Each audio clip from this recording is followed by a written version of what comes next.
Oh, wow, really?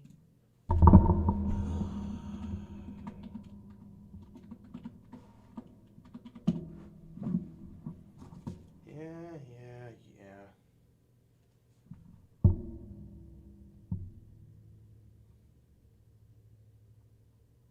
What the heck are you showing this for? You got nothing to do with nothing. Move out the way.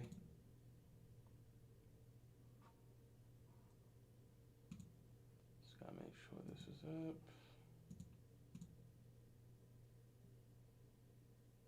Looks like we are live, and I can check here to make sure we are. Whoa. Okay. To make sure we are good on this. All right. We should be good on this, but you know, we'll see. We'll see. You know how these things go. Always starting off interesting.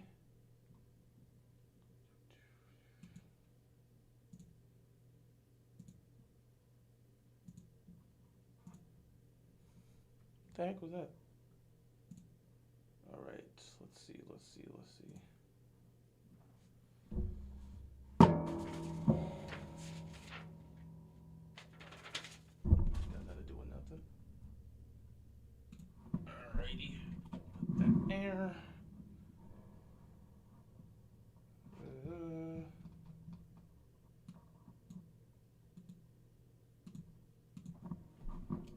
Uh, nope. Thank you and thank you. All right. I think I should be good on this part here. All right, I think we should be good on this part. And we can go from there.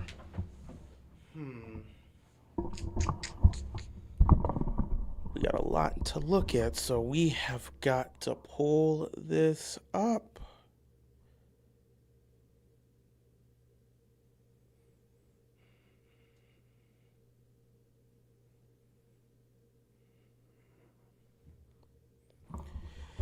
Gotta get this going, so let me look for what I have to find here. No, you don't need to be up. There we go. There's the image. There we go. There we go. What's going on, John? How you doing, man? Welcome, welcome, welcome. We are just getting started. The stream just got started, and I got to pull up a bunch of stuff because we are going to talk about this. I told you guys after the Super Bowl that we had a couple streams to do this week. One of them was to do a stream of the coaching staff once Jessie Mentor officially put it together. I expected it to get done this week. I expected them to get their final additions to the coaching staff done this week, and here we are today, Wednesday, February 11th, and it has been completed. So that is great. That is great. It is completed. It's done. So we can now sit here and discuss the coaching staff that Jessie Mentor has put together. Now there's a lot here. It's a lot. Let's see. I think there was maybe three people that we can look at. Randy Brown. Who else? I think it was Tyler Santucci. I think it was like two people they chose to keep on. So let's see here.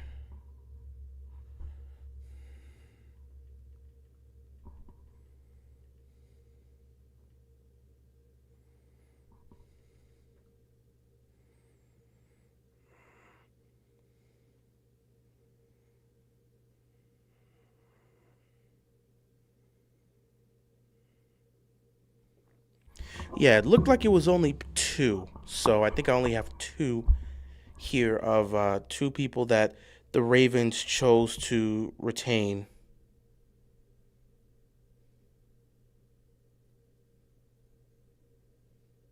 So yeah, we'll get into that for the most part.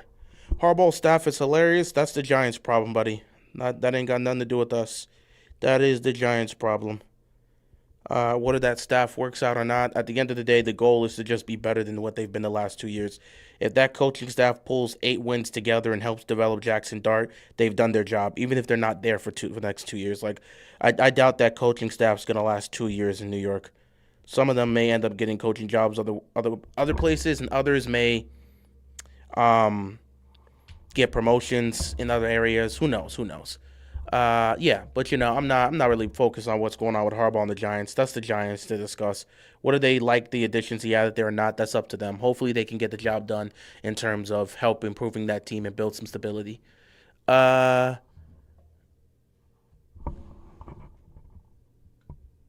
oh, you hate Valentine's Day? Hey, man, it is what it is. It is what it is. It's not a holiday for everybody. I don't know. I don't know. I'm not a Valentine's Day guy either. What's going on, Jeremiah? Appreciate you stopping by. What is going on to everybody in the chat? We are officially here. I told you guys after the Super Bowl, we have 2 streams to do. This one is the more tame stream. The second stream is probably going to be Friday or Saturday. And that second stream is where we actually get to go over all of the playoff games that have occurred in the John Harbaugh era. Since that era has officially come to an end, we can now take a look back at the playoff games during the John Harbaugh era from 2008 to 2024. I had to go back and rewatch them. I think I have to go back and rewatch them again because there were a few things I may have missed in some of those earlier playoff games, but there's a couple things I want to really speak on in terms of the playoff games that have happened in the Harbaugh era. And honestly, this is a thing that has been very consistent, People think the offense stinking up the joint in the playoffs and the offense constantly turning the ball over. People think that's just the thing that started with Lamar. That's not the case. This has always been a staple of the Ravens under Harbaugh. Even prior to that, we saw with the offense, it was a problem offensively to score. That's always been this franchise's issue. Despite having 2 championships, their offense has always been a consistent problem in the postseason. And when it was happening under Brian Billick, that was because they didn't have a franchise quarterback. It was understandable. When it was happening under John Harbaugh, that was because of a plethora of things. We will speak on that. But also, the fact of the matter is they didn't even know if Flacco was really going to be their franchise quarterback. And there was a lot of questions there. A lot of people like to talk about playoff Flacco, but there is a lot that you don't know about how Flacco and the offense performed prior to 2012. Like 2011 was the one good year prior to 2012, but if we talk about 2008 to 2010, you start to really understand that the Ravens offense during those times in the playoffs is not what it's not what you expect it to be. In terms of all people that are talking about playoff Flacco and all this other stuff, that nickname stuck because of what we did in 2012. But if you look at how Flacco was early on in the offense, the amount of turnovers, you know what? This ain't even the video for that. This ain't even the live stream for that. We will be doing that down the stretch. So, yeah. When we do the live stream covering all the playoff games in the Harbaugh era, we'll talk about this. But everyone thinks the wave of turnovers, the constant fumbling, and the poor offensive performance in the playoffs, people think that started in Lamar Jackson era for the Ravens. That is not the case. That was happening long before Lamar stepped foot in the league. This has been a consistent staple with the Ravens offense in the postseason. But I will get into that when we have that live stream. That'll probably be, Friday, Saturday? I don't know, but it should be towards the end of the week. Today, we are here to talk about this current era we're in, the new era, the era we're about to dive into, the Jessie Mentor era. It is going to be amazing to see how this era goes. And we have to sit back and really, really talk. We have to sit back and really talk about this coaching staff. Obviously, if you've seen behind me, we got the three guys that Minter has hired to manage all 3 of our units. We're going to speak on these 3 guys, and we'll speak on the rest of the coaching staff. Finally, they got the last hires done, and I can officially discuss this. So we got all the coaches and personnel. If there's anything else Jessie Mentor wants to add to this coaching staff, that is going to be something else he could choose to add. But every position on the coaching staff has been filled. If he wants to add extra advisors and bring in other guys, he is free to do so. But I am going to talk about the coaching staff as it is right now. Please do some NBA or something. I can't join. I'm tired. About to close my eyes and go to sleep. I will definitely look to get into some more NBA stuff as we wind down. As you guys all know, I cover the NBA playoffs. So I'm going to be here from April all the way to June. So from April to June, it's full on playoff basketball here on the channel. And we'll dive into that. But yeah, for the regular season, there's a few things that I probably could look to talk about, but not too much. So we'll probably have some streams where we talk about some NBA basketball, kind of see how things are going. I think the Eastern Conference this year is interesting, though I don't see anybody in that conference winning the championship. And the West is the West. I can't even say the West is open because it still feels like OKC is supposed to be the favorites. But with the way the Thunder have played so far, not to mention SGA is kind of hurt right now. They just got back J-Dub again. He's been dealing with injuries. It's a whole thing. So like the West feels like it's open. San Antonio is a serious threat. Denver's still right there. Houston's making some noise. It's an interesting conversation in terms of how the playoffs could go this year. The playoffs could be more potentially the playoffs could be more competitive this year than it was last year. And I think the Eastern Conference playoffs were highly entertaining. I loved that run from the Pacers. And I think there's a very, very interesting conversation to be had about the Detroit Pistons and what they can do in a potential matchup with either Cleveland or the Knicks. I want to see a rematch of the Knicks and the Pistons in the playoffs. But that's beside the point. We will look to talk about some more NBA basketball down the road as we get closer and closer to the playoffs. But for today, we are here to talk about Jessie Mentor and his new coaching staff that he has brought to this team. Now, they do retain two of their coaches that were already on the staff. So 2 coaches will remain, but everybody else, brand new. Brand new. Happy Wednesday. What's going on, Daniel? What's going on? Appreciate you stopping by. How you been, man? Sam Darnold going from seeing ghosts to becoming a Ghostbuster. That's good for Sam Darnold. Glad to see him win a championship. Wemby looking scary. Yes, he is. Spurs looking scary as well. This week is Bond.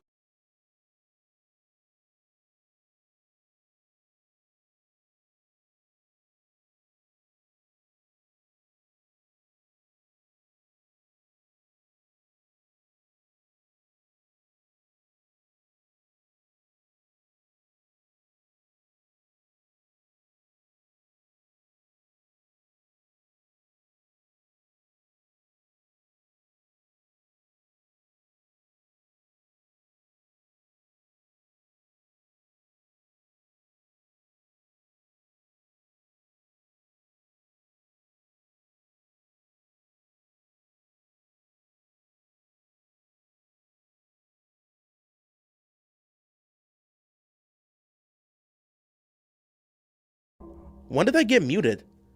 That must have just happened. That must have just happened. Legitimately, that must have just happened because it was green for a second here. It was green. That is crazy. It must have just happened. But yeah. Sorry about that. I don't even know when I got muted. It was green for a second and then it just popped for some random reason. Did I pull the cord? Let me see. Let me make sure this cord's in. Okay, I think it might have been loose and accidentally turned off, but yeah, I don't know why I was muted for a second. Either way, yeah, in terms of the comments, and it's either OKC or San Antonio, I would not rule out Denver. Keep in mind, Denver took the Thunder to 7 games last year. I think the 3 teams that stand out in the West is OKC, Denver, OKC, San Antonio, and Denver. Those are the 3 teams I think have the best shot to come out of the West. In terms of the Eastern Conference, I look at the 3 teams that have the best chance to come out would be the Detroit Pistons with the way they're playing right now, if they could keep this up because the East is wide open, the Cleveland Cavaliers, and the New York Knicks. The 4th team that could honestly overtake all of them is the Boston Celtics. With the way Jaylen Brown's been playing, he should be in the MVP conversation, even though, I'm not a Celtics fan, obviously. I hate them. But Jaylen Brown's been balling out for the Celtics. The Celtics are within range of the Eastern Conference, and Tatum is trying to work himself back. If they could get Tatum back, I don't see any team beating Boston in the 7-game series healthy if they can get Jason Tatum back to his rare form. But I don't know if he will look like that down the stretch. So again, the East is wide open. Any team can take it here. Keep in mind the Pacers did run the East last year. They ran through the East, even though everyone's like, oh, it's going to be the Celtics. Oh, it's going to be the Knicks. Oh, it's going to potentially be the Cavs. The Pacers are the ones that came out of the Eastern Conference. Never underestimate the crazy, chaotic mess that is the Eastern Conference. It's a weak conference, so anybody can win it. That's why Miami went to 2 finals in 5 years, despite not having a roster that anybody would look at and say this is a championship roster. That's why the Pacers, despite not really having a championship roster by people's eyes, can run the East last year. Because the conference is up for grabs no matter how you look at it. You'll have favorites in the Knicks, but you won't fully trust them. You'll have favorites in the Cavs, but you won't fully trust them. You'll have favorites in the Boston Celtics, but at times they can be concerning, even though they should be the ones to ultimately rule this conference when Tatum's healthy. But that's a different conversation for a different day. But yeah, in the East right now, 3, maybe 4 teams. In the West, 3 teams. Speaking of the East, our team is the only one that didn't do anything. Yeah, because the Heat are just done. Okay, there's nothing else to say. There's nothing else to say, man. There's nothing else to say about the Heat, bro. Okay, it's over. It's over. It's over. It's over. Okay, it's over. There's nothing else to be. This is just we're just in this cycle. We're in this endless cycle of having our ceiling be a first round exit because we're not bad enough to tank, and we refuse to tank pride-wise, and we're not good enough to go past the first round. So we'll be a play-in team for the 4th straight year. Let me see, 2021, 2022, 2023. You know what, for the 5th or 6th state, we're going to be a play-in. No, not 2022. 2021, 2023, because 22 we were the number 1 seeded team in the Eastern Conference. So 21, 23, 24, 25, 26. So for the 4th straight year, 23, 24, 20. Yeah, for the 4th straight year, Miami's going to be a play-in team, and who knows if they win those play-in games. It's over for Miami, but don't worry. The reports say Miami's still going to pursue Giannis in the summer. Piss off with that nonsense. It's over for the Heat. Okay, it's the same story. Nothing's going to change. We've reached that cycle. Okay, nothing's going to change. This is just what we got to accept. Do you think it's time for Pat Riley to step away? I said that 3 years ago. I said not 3 years. I said that 2 years ago. I said it was time for Pat Riley to step away like 2 years ago. When he couldn't get Dame, I said it was time to step away. I said it was time for him to step away, and I said it was time for Eric Spoelstra. Well, at that point, I wasn't saying that, but I'm starting to look at this and say it's time for Eric Spoelstra to head to the front office. You're one of the greatest coaches of all times, but it's time, okay? This team, they keep losing games. The teams that are actively tanking, they just look so bad. I mean, they can't hold on to a lead. One of the greatest coaches we've ever seen, his teams can't hold on to the lead, to a freaking lead. They're like, you know what? This ain't about the Heat. I'm sorry. We're getting off a topic. We will talk basketball another day. I'm here to talk about this coaching staff. We got a lot of names to go through. I'm not going to get sucked into basketball yet. We could talk about basketball at the end of the stream, but I do have to talk about this coaching staff. So we got to get into the topic here, discuss this coaching staff, and then we could probably talk a little bit of NBA basketball at the end. Just because that's what we got to lock into. Can't wait for the playoffs, though. It should be an interesting postseason, but we got to lock in right now. So, let's get into it. Ladies and gentlemen, boys and girls, children of all ages, what is up? What is good? What's going on, everybody? Hope you guys are enjoying your day. It is time to officially talk about the Ravens coaching staff. The Jessie Mentor era has begun, and Jessie has worked hard over this last month to put together the coaching staff that he believes will take this team over the top. Just like every other coach, Jessie is looking to get this team to the Super Bowl. And this is a team that has the expectations put on them to get to the dance. This is a team that has the expectations to be a Super Bowl contending team and hopefully get to a Super Bowl and get over the hump. You move off of John Harbaugh because you couldn't get over the hump. You bring in Jessie Mentor to get over the hump. Will Minter bring back a 4-3 defensive system? Probably. I think, again, because him and McDonald run the same scheme. So he probably will switch this to more of a 4-3 defense. I think he's probably going to look to do so.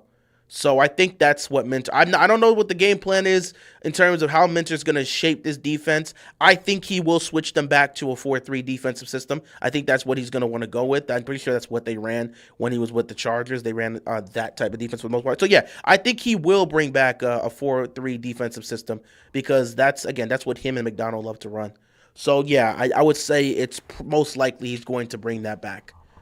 But we'll have to see.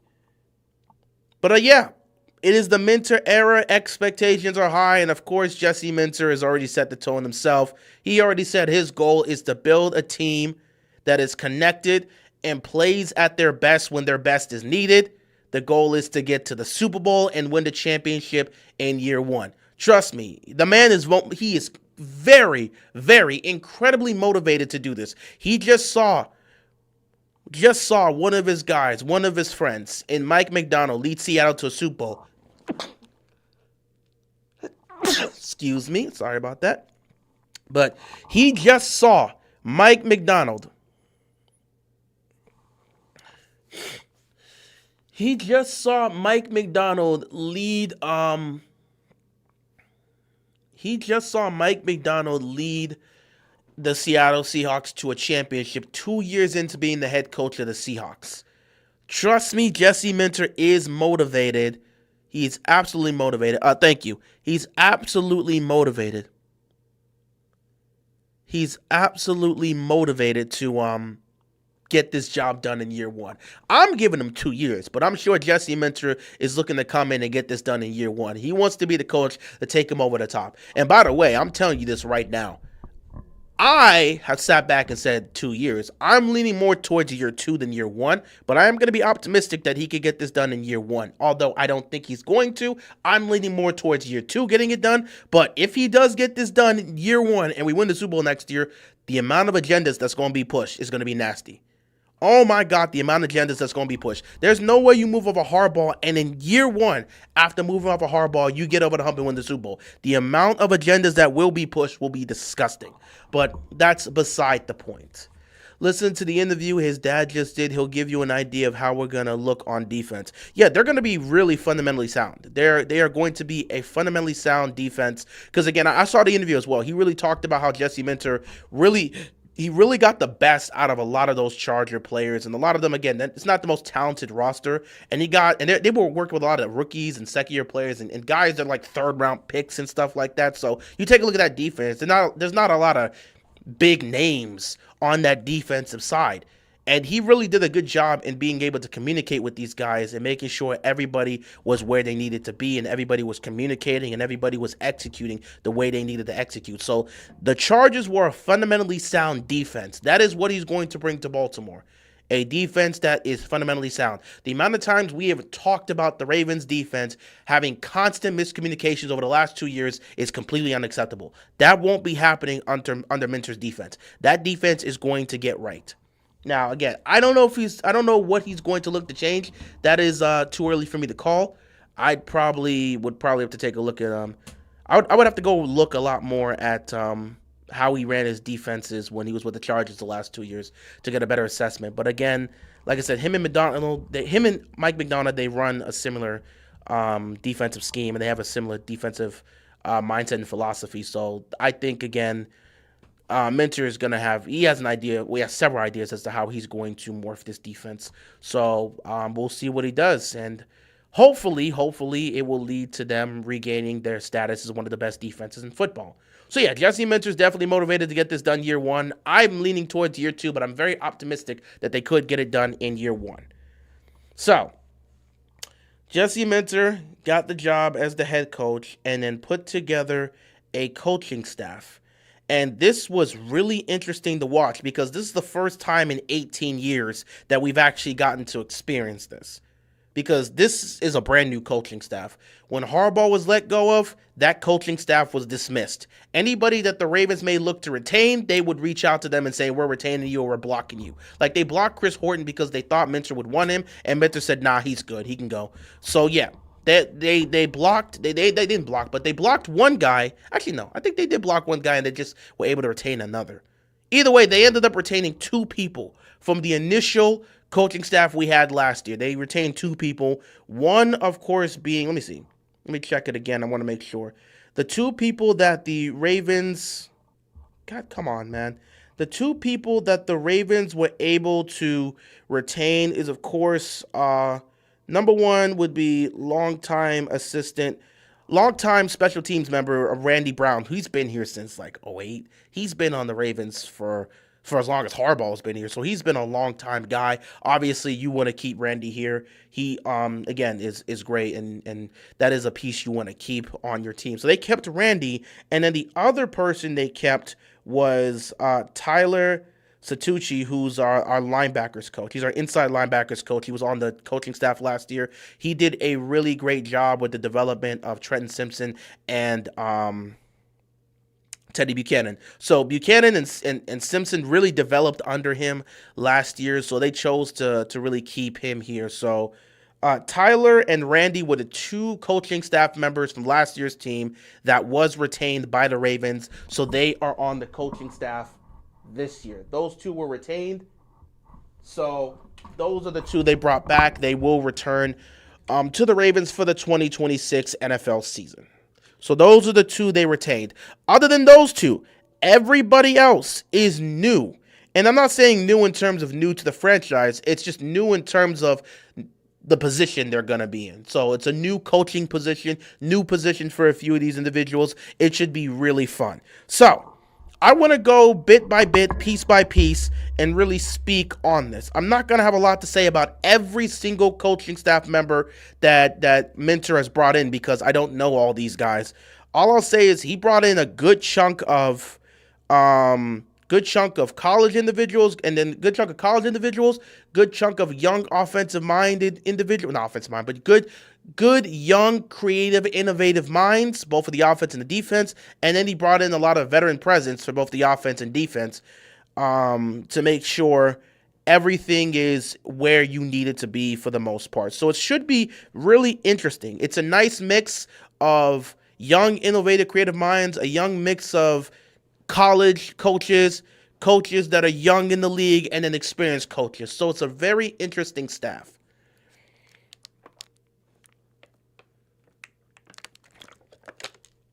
I'm going to need you throughout this stream. So, he's put together a very interesting staff with the mindset of winning a Super Bowl next year. Let's see how this staff ultimately goes.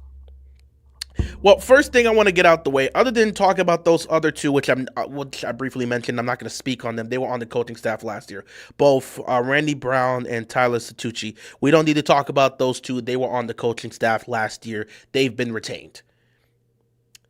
To get this out the way, we all speculated it. Everyone was expecting it. The second Jessie Mentor was signed here, everybody said, yep, he's coming too. His father, Rick Minter, will be part of the coaching staff. He will be a defensive consultant, so that is somebody that is going to be a part of this defensive staff, and he's going to help out to the best of his abilities in terms of helping out however he can. So obviously Rick Minter has a wealth of experience here, and now he gets to join up with his son as his son takes on this journey of being a head coach for the first time in the NFL. How many weeks do you think it will take for everything to get together? Probably take the first half of the season. So I would look at it and divide it. It's like the first 7 to 8 games. Honestly, it just depends. If they're able to execute and do everything they need to do, they'll probably come out swinging right off the bat. And if they do, they'll just be taken off and everything will be perfect. But, realistically, that doesn't always happen. So I give them the first half of the season, 7 to 8 games. It will probably take 7 to 8 weeks to get everything together. But keep in mind, the 7 to 8 weeks where they're getting things together, they could still be executing and playing well and winning football games. It just means they're not all on the same page completely to where they need to be. It's a long season. It's going to take time. But I do believe they will start the season out strong if the coaching staff is able to deliver. If these guys are who Minter believes they can be for this team, if these guys are as legit, which again, if you look at the names, a good chunk of these guys are legit. We know what they bring to the table. But if these guys can go out there and coach these players and get them right and set the tone right off the bat before the season even starts, then they could come out firing on all cylinders. And even if they're not on the same page, they can still be able to execute well enough to win football games. So I would say give it the first half of the season. Give it 7 to 8 weeks for them to get themselves, I guess maybe 8 to 9 weeks. This is 17 games. Either way, give them the first 8 games. I'll put it like that. Give them the first 8 games to get themselves settled in and get on the same page. Now, through these first 8 games, they could probably still win a good chunk of them if they're still playing well and executing. They just won't be on the same page. But by then, by the time we get to the second half of the season, they're going to start getting on that same page. And like Jessie Mentor said, he wants this team to play their best football when they have to be at their best. We're going to play our best when we need to be at our best. So when you get to December and January, you got to play your best football. You got to be at your best. This team will be ready to answer the call and be at their best come December and January. That is the mindset and the focus Jessie Mentor wants to enforce here. So, yeah, give it the first half of the season, and then we'll go from there. But back to this. Rick Minter, Jessie's father, will be joining the Ravens coaching staff. I want to get that out the way. He's a defensive consultant. So, yeah, he will be joining his son as his son takes this new step into being a head coach for the first time in his life. So this should be an interesting aspect. Having Rick on the coaching staff should be great. Obviously, he was with the Chargers alongside Jessie Mentor last year, so he will come to Baltimore now to be the defensive consultant here and work alongside his son to try to get this team and most of this defense in order because that defense needs a lot of work. So let's start off with the big three, which, as you can see, if I can kind of lay down, as you can see, we got the big three here. Let's speak on the big three in terms of who Jessie Mentor has chosen. What's going on, Chaos? Appreciate you stopping by. So let's start with the easy one here. I think it's safe to say we could probably start. Let's see. We can start here and then work our way to here because that's the easiest way to do it. So let's start off with the very clear pick here. A fantastic pick by Jessie Mentor. Let's start with his defensive coordinator. Who is going to be the guy that is going to help shape the Ravens defense? Who's going to be that guy? Well, I mean, if there was anybody else that could have been picked, this guy was going to be number one on the list. So we start off with the first pick. Our new defensive coordinator is Anthony Weaver. Welcome back, Anthony Weaver. Listen, man, I'm sorry.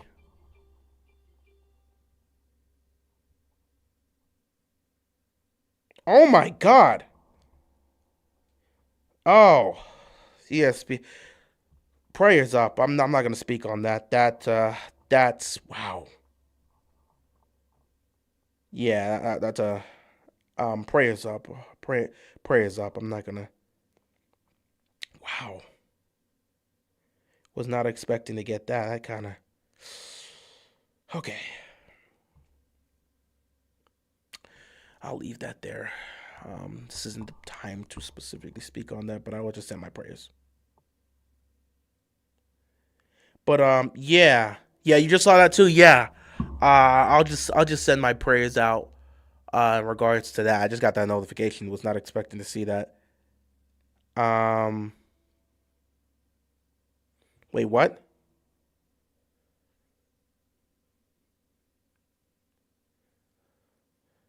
Oh, okay.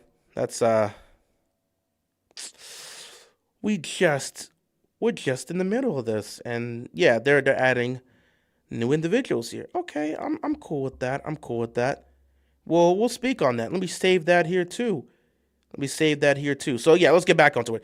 Defense. The Ravens also hired somebody else, or they haven't hired someone else, but they're expected to name someone to be the assistant wide receiver coach. I'll speak on that a little bit later. Let me save that here. That just came up on my feed. So yeah, that's another name to add to the list. Yeah, there are going to be a lot of coaches on the staff this year, which I'm all for.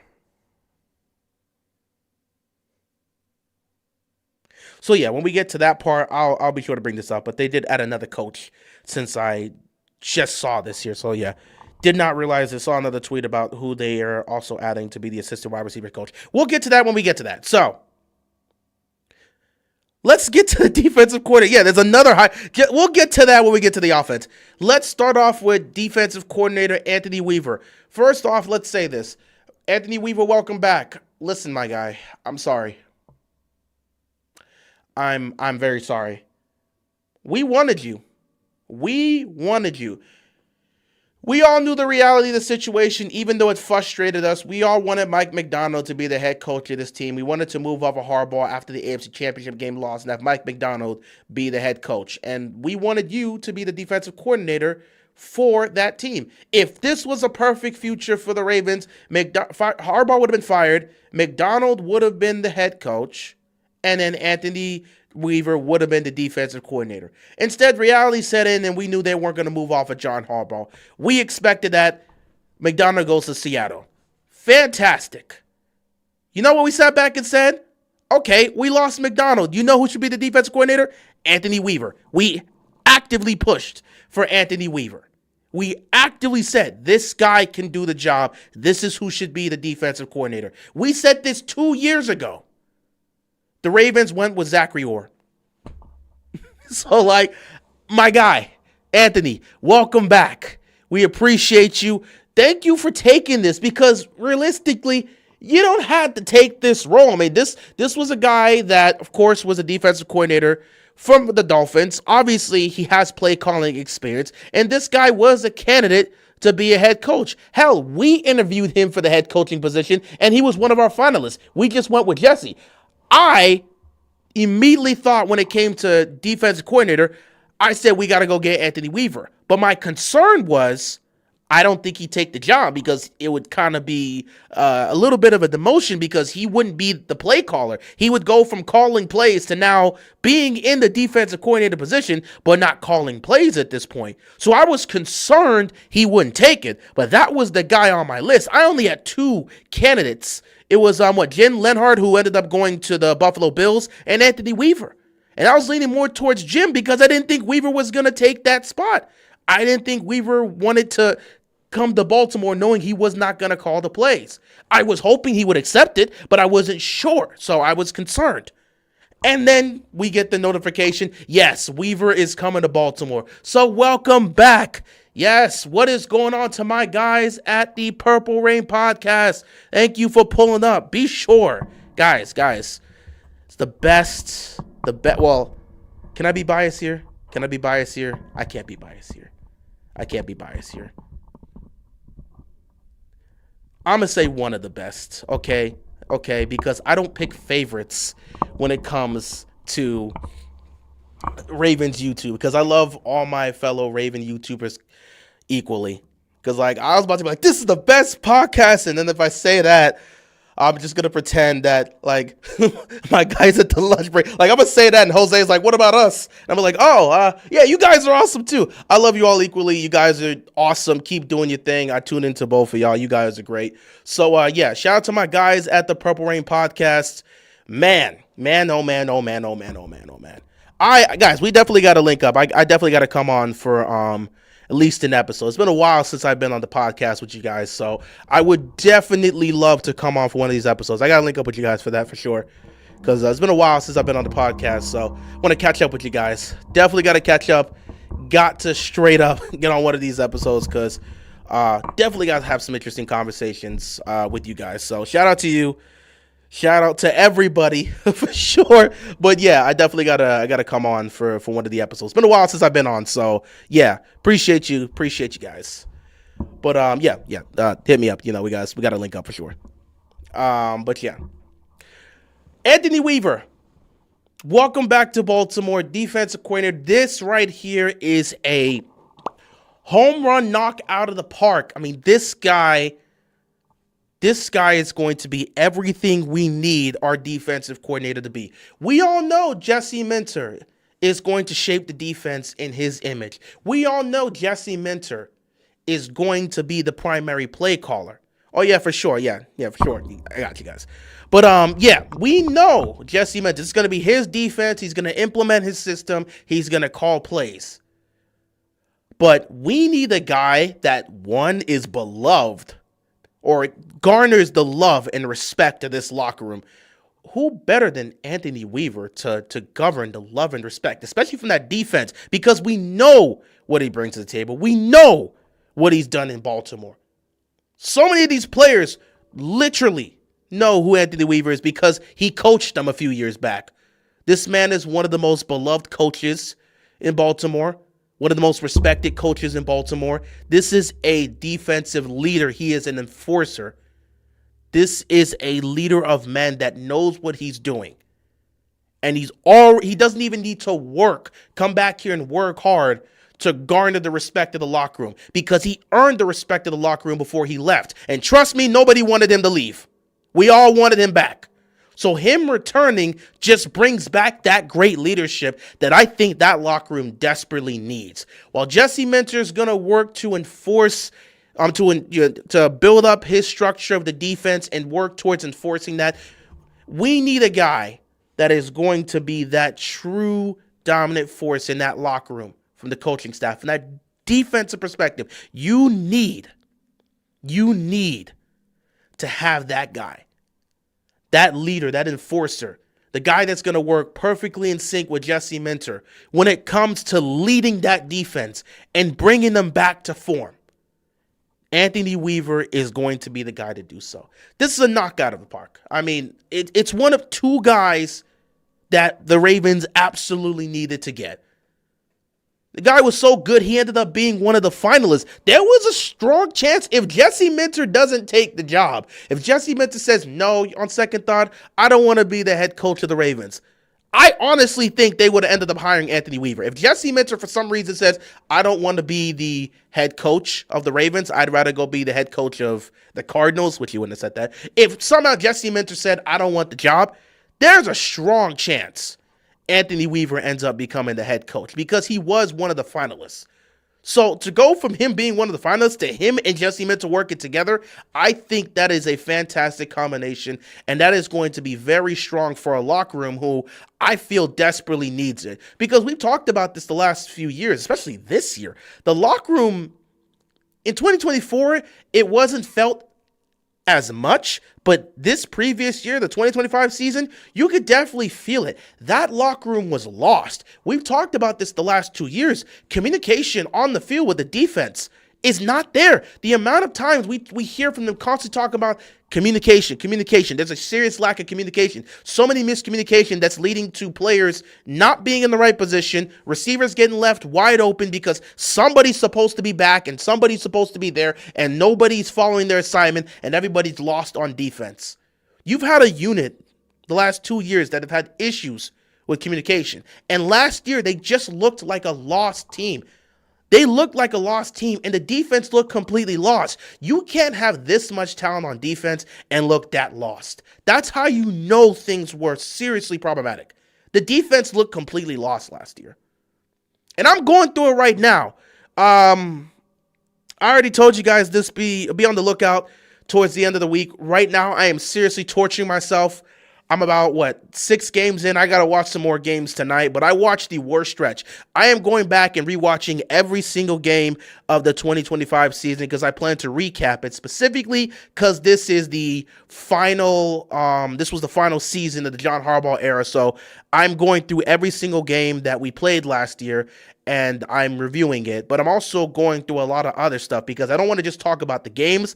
I need to talk about the optics and the perspectives and the emotions and feelings that were happening as we were going through this. So I don't want to just talk about us getting beat down by the Texans. I want to give the context of what was happening heading into that game, knowing there was no Lamar Jackson, the mindset that the players had in which they believed that was their get-right game, just for them to get smacked, and how that demoralized them even more. So it's a whole thing I'm going through. I'm reviewing every game, and I'm looking into the optics. And I'm trying to really figure out when exactly I remember Harbaugh officially being on the hot seat media-wise, so I can't wait until we get to that point. I'm pretty sure it was probably after the things. You know what? I'm working on that in the back. You guys stay tuned. By the end of the week, that video will be out. It's probably going to be like an hour plus long, but we are going to go through the 2025 season to recap it. So, yeah, but my point is, one of the things I was seeing as I was rewatching the games and going through the optics, especially early on in the season, and I said this in one of my videos, the 2025 Ravens, they weren't a football team. They were a collective group of talented individuals that had no idea how to play as a team because they didn't play as a team. They didn't look like they played like a team. They didn't play as a team. They didn't look like a team. They weren't acting like a team. They weren't connecting like a team. The fact that the defense was never on the same page at all throughout the season, that speaks wonders. When they started to look more in sync with each other, that was when the defense started to perform better. At the same time, They weren't going up against the best of talent when they started to get things together. Similar to 2024, but that's beside the point. Anyway, the Ravens defense over the last 2 years have had serious issues with communication on the field. The defensive communication has been severely lacking, and it's led to a lot of miscommunication, specifically in the secondary. And then this year, it was all around. Miscommunications with the secondary, miscommunication with the linebacking crew. At times, it felt like they were running plays they weren't even supposed to be running, like certain coverages. Like, again, I'm still trying to figure this out. And I'm pretty sure this is a Zachary Orr thing. But there was way too many times we're watching our edge rushers, which I know this is a Zachary Orr thing, but there's just times we're watching our edge rushers just back up into coverage. Or there's times where they're not even supposed to be backing up into coverage, and they look like they're frozen. It was so weird just taking a look at these games again. Like, our pass rush looked like they had no idea what they were doing. Our linebacking core looked lost at times, like they were not on the same page. And the secondary,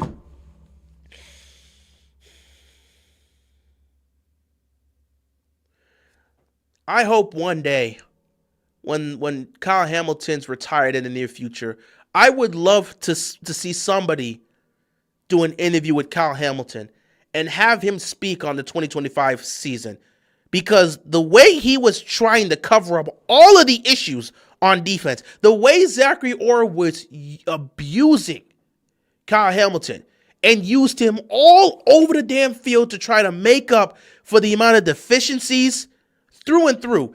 It was a miracle that Kyle Hamilton was able to finish the season, because he was being utilized all over the place to hide the deficiencies, to hide the fact that a lot of these guys were not on the same page and making too many mistakes. And you would have to use Kyle Hamilton to try to buffer that out. I would love to get his side of the story in the near future, man. Well, not near future, in the far future when he's retired. But man, the amount of issues that was here with this defense throughout the 2025 season, it was atrocious. So you bring back Anthony Weaver to fix all these issues and work alongside Jessie Mentor to make sure that is not the case. I can tell you for a fact, when this team steps on the field come September, there will not be communication issues.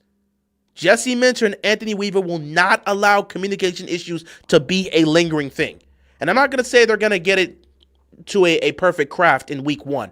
It's going to take time. Like I said, every team has to find their way as the season goes on. But I will tell you this, it will not be a consistent issue for that defense. And once they get rolling, they're going to stay rolling. That is what Mentor and Weaver are going to work hard to make sure that defense is doing. Everybody's got to be on the same page. Everybody's got to know their assignment. They got to stick to their assignment. They got to make the plays they need to make. That's why you bring Weaver here. So I am so happy that Anthony Weaver decided to come on back to be a part of the Ravens coaching staff. Welcome back. Welcome back. Welcome back. Welcome back. So, with this in mind, let's take a look at the rest of these defensive hires. The main concern was Anthony Weaver, but we got a list. Shout out to Cole Jackson, because I'm using his list right now. He really worked hard over this last month to try to make sure he placed every single move that was being made. He was constantly updating the list. So we're going to go through and through with each one of these individuals. Obviously, I talked about Rick Minter being a part of the defensive staff. He's a defensive consultant. So obviously, Rick Minter, the father of Jessie Mentor, he was with the Chargers. He comes over to the Ravens to join his son here. So that's great for the most part here, and he'll be a part of that aspect here. I wanted Weaver over Orr too. We all wanted Weaver. It was a clear 1-to-1 who should have been the next defense coordinator. I don't know how you go from Mike McDonald and say, you know what, out of the defensive coaching staff, let's pick Zachary Orr. What leadership skills did Zachary Orr show you? He was the linebackers coach. And yes, the linebackers played well that year. I mean, Roquan Smith and Patrick Queen worked well as a duo. So I'm not saying that Zachary Orr didn't do his job. But from a leadership perspective, what did he show that made them think he was the better pick over Anthony Weaver, who was showcasing the leadership skills at that time? We all knew he was the choice. And everybody sat back and said it should have been Weaver. But they went with Orr, and we all sat back and said it's a bad mistake. But we got to see what Orr can do. Maybe he's got some leadership skills here. He did make Patrick Queen look like an all-pro, so maybe he can get it done with the rest of the defense. People try to be optimistic, and we saw how that worked out. So we rectified this by bringing back Orr 2 years later. So welcome back. As for the rest of the staff, like I said, Tyler Satucci, he has been retained by the Ravens. He did a lot of great work with Trenton Simpson and Teddy Buchanan this year, so they retained him. They want to keep him here. And that's the only person they retained from the defensive coaching staff. The other person they retained, of course, was Randy Brown for the special teams coaching staff. So, yeah. Now we take a look at the rest of these guys. I guess I could start from top to bottom. And this is going to be real interesting here, which I am going to be constantly going through my notes here because we got a bunch of coaches here. A good chunk of these guys are from college. A good chunk of these guys I don't even fully know. So this is going to be fun to really go through. Okay.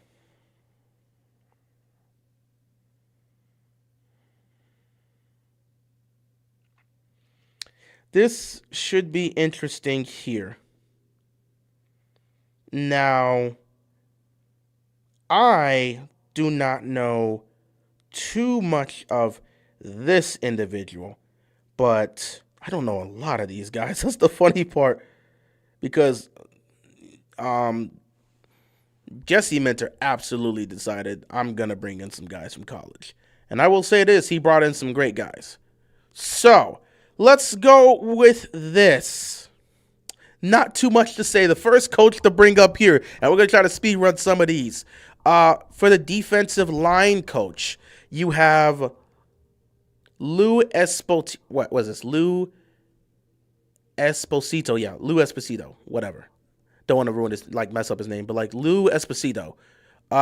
He was the former defensive line coach of Michigan, which was really interesting to see that Jessie Mentor was taking a good chunk of these coaches from college. So Lou was the former D-line coach with Michigan over the last 2 years, and he did a pretty damn good job over there. I mean, he has some experience being a quarterback. He's been all over the place. His college career has been all over the place. His college coaching career has been all over the place. He's worked.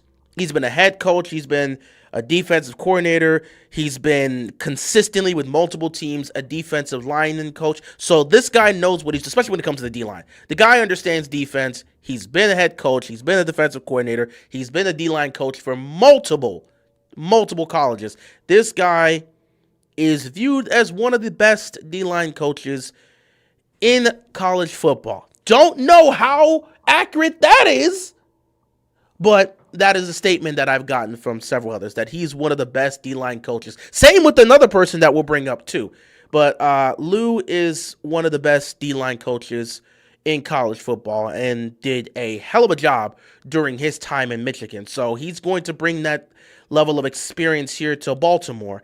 Going to be very interesting in seeing how that's going to work. But if you're going to bring a guy that specializes in the D-line and has experience as a defensive coordinator and a head coach in the college aspect, this guy has a lot of experience working with the defense. This guy is another guy that you can look at that has leadership skills because he was a head coach and he was a defensive coordinator for multiple teams. So this is a guy that has a lot of leadership experience. He knows how to work with players. He's an expertise in what he does. He has the experience. Even though it's all in college, I don't think when it comes to coaching, if you know how to coach players, I don't think it's a huge it should be a huge deficit or a huge blunder or strike in terms of a level of concern that you should have for a guy that was in college. I know college and the pros is different, but coaching is still coaching. If you were able to be one of the best coaches in college and you were actually able to connect with those players, I still believe you could be able to do that in the pros. Now, there's going to be different aspects and avenues that you have to navigate through because, in college, you're dealing with college kids, and in the NFL, you're dealing with grown men. So it's different aspects of how you're going to build relationships with those players. But again, coaching is still coaching, and the guy that has experience as a head coach and a defensive coordinator, I fully believe will be able to connect with these players in the pros as a D-line coach. So I think that, again, was a good hire by him. A lot of people have had a lot of great things to say about him, saying this guy is also a leader, very disciplined with his D-line, and again, one of the best in the country at what he does. So that is great there. Next up is outside linebackers coach Harlan Bauer. Again, another person I don't know. And the thing about this coaching staff is we talked about this prior to Minter putting the staff together. We had a conversation about this, and many people were like, what is Minter going to do for the coaching staff? Does he have like a coaching tree? Is he going to just take a bunch of people from the Chargers? What's he going to do? And I sat back and said, there's a strong chance Jessie Mentor is going to take a bunch of coaches from like college in random areas that we didn't know. And these are the individuals that we're seeing right now. So Harlan Bauer is the outside linebackers coach. I have no idea who this guy is. Apparently this is a coach from Duke, which I am looking at this right now because I'm trying to see. They said there was a connection here that I'm trying to find. God, I got too many notes about too many players here.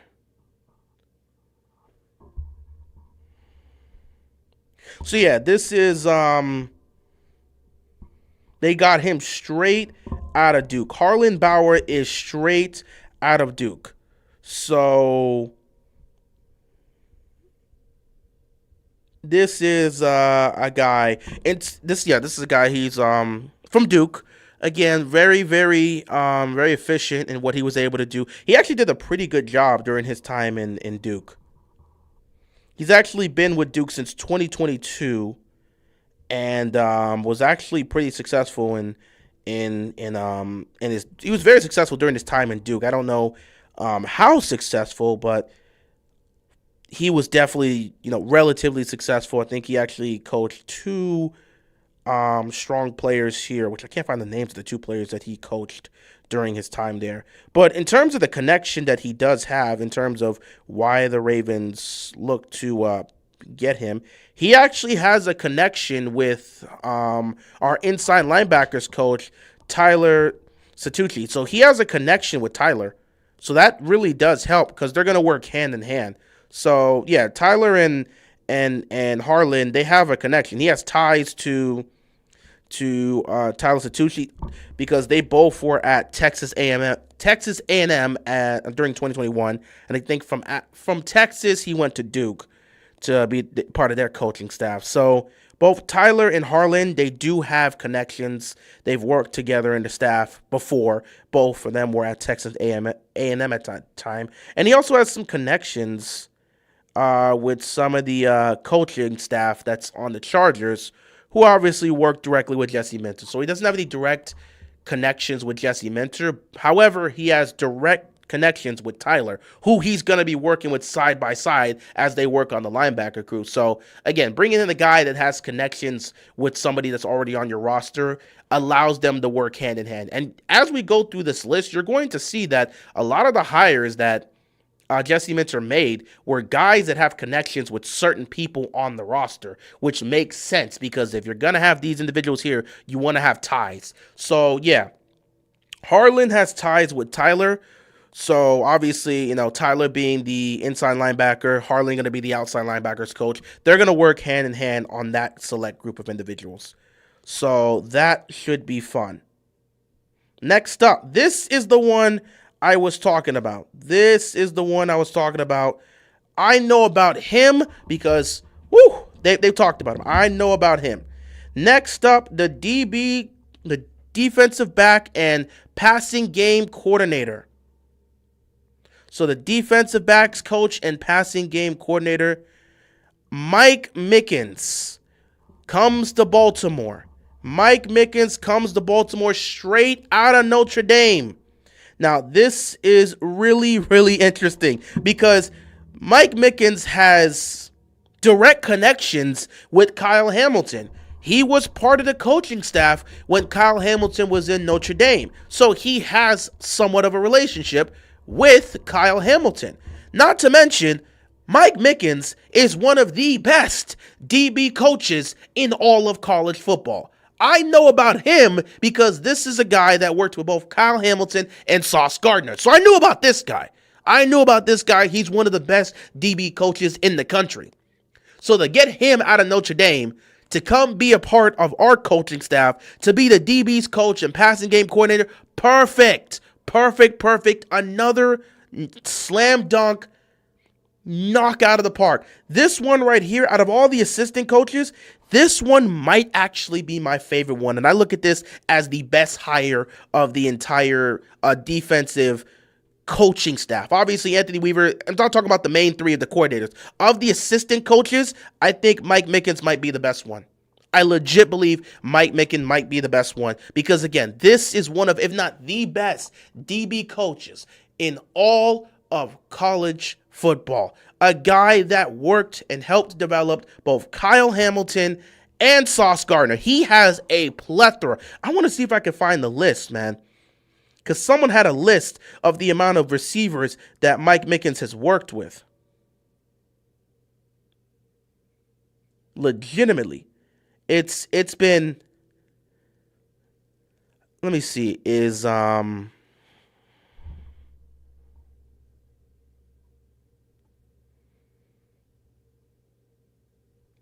man, I can't find the list, but he's worked with a plethora. Obviously, the two biggest names that people talk about that he's worked with was of course Kyle Hamilton and Sauce Gardner. But this guy, there we go. Okay, so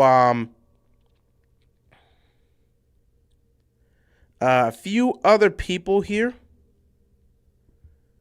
just to add it. Just to add like another person, Xavier Watts is another person that he's worked with. Kobe Bryant, I believe, who was on the Seahawks. That's another DB that he's worked with. He's worked with a bunch of guys.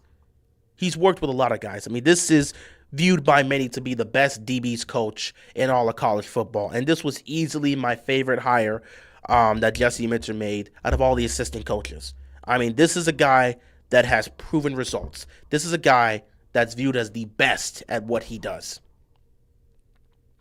And you bring him over to Baltimore. Yeah, I saw what Marlon Humphrey was doing. I ain't got nothing to say about that. I ain't got no comments about that right now. I might address that at the end of the stream. But yeah, Mike Mickens, there's nothing more for me to say about him. He's viewed by many to be the best DB's coach in the country. And Baltimore's got him on the staff. I mean, you couldn't have asked for a better hire to put on that defensive staff. And that's why I'm so excited to see what this defense is going to turn into next year, because you have the right group of people here. I'm telling you, these guys are not going to play around. It ain't even funny. In terms of the amount of discipline that's going to be placed here, man. Matter of fact, speaking of discipline, next person on the list, which is hilarious, the Ravens hire P.J. Volker to be their safeties coach. Now, P.J. Volker, where have I heard this name before? And this is the funniest thing, because I know I saw him last year.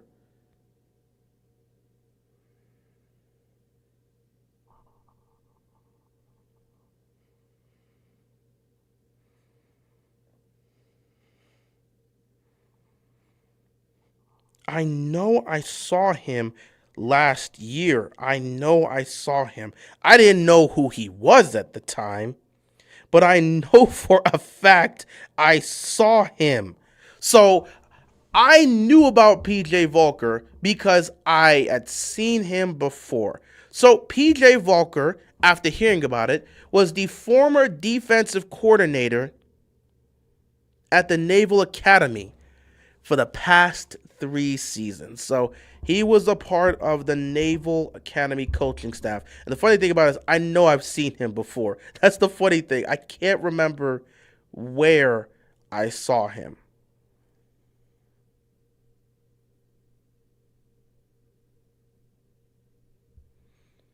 Let me see if I can actually, hold on. Let me see. The funny thing is, I know I saw him.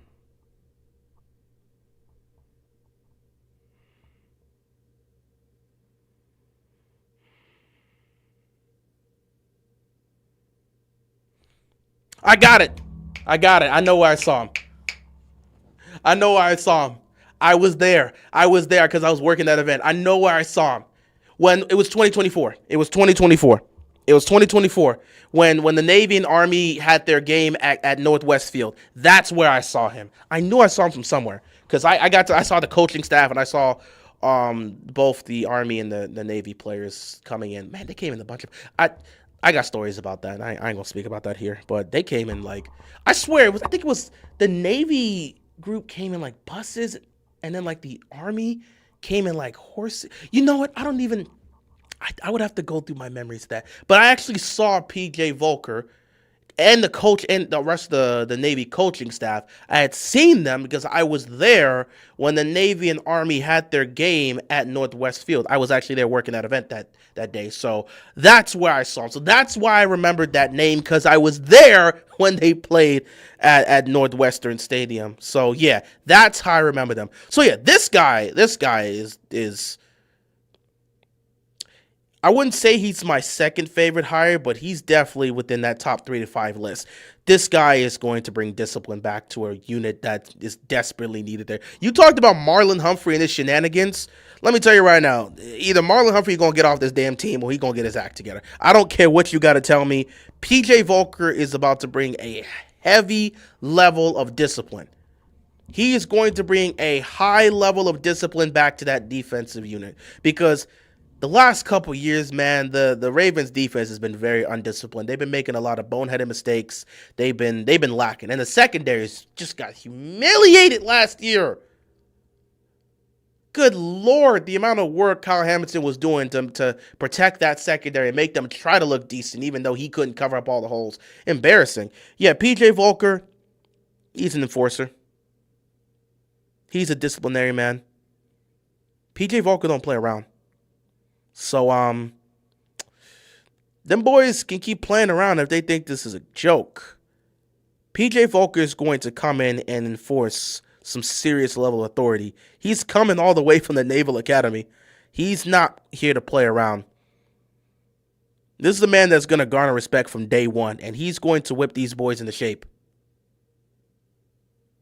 I don't want Humphrey back. Like I said, either Humphrey can get himself together or he can get cut. At this point, I don't really care. Either he gets his crap together or he can go. But PJ Volker's not coming here to mess around. This is one of my favorite hires as well. This guy is going to bring discipline back to this defense. I fully believe he's going to bring a heavy amount of discipline back to that secondary because those guys were just playing they were out of character the whole year. They were playing wild the whole year and looked like a flat out mess. PJ Volker is coming here to get that straightened out. So, yeah. Again, straight out of the Naval Academy, former defensive coordinator for them. Yeah, he's going to set them boys straight. That's all I got to say about that. Nothing else really to speak on that. Next up, you have the assistant DB's coach, Miles Taylor. Again, this is another man. You could really see that Jessie Mentor really made like a very interesting group. What is this?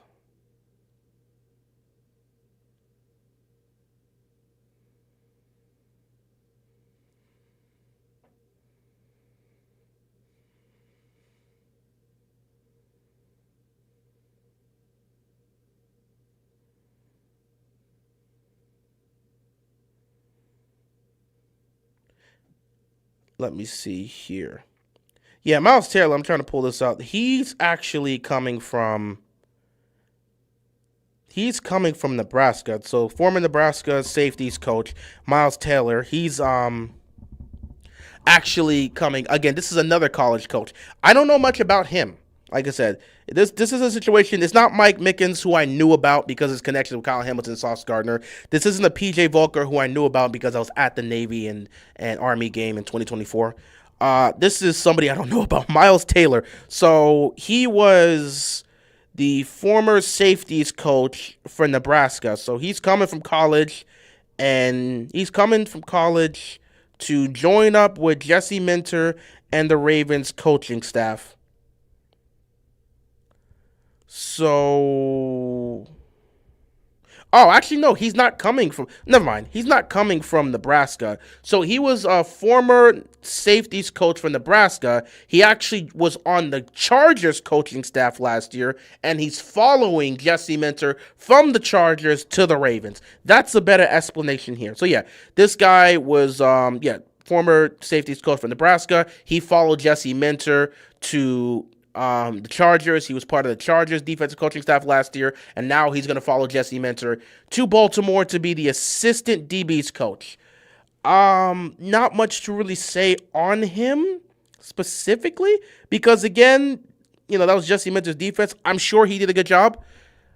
This is one of Jesse's guys. He has a direct connection with Jessie because they worked alongside each other as they were turning that defense into one of the top 10 units in the league. So not much to say about him there. I would hope he would, be effective and work out for the Ravens. We'll see. I don't know how great of a job he did as the assistant DB's coach or DB's coach, whatever he was over there for the Chargers. But he was part of that defensive coaching staff, and I would assume Miles being brought here by Jessie means he definitely did a great job and he works well with Jessie Mentor. So we'll see about that.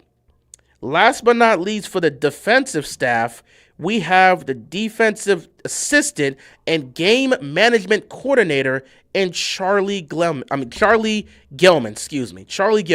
So yeah, he is not only the defensive assistant, but he's going to be the game management coordinator, which I believe I'm pretty sure every team has like a game management coordinator because a head coach could use that. Who knows? Maybe there are some teams that don't have it, but I'm pretty sure we had one last year with Harbaugh.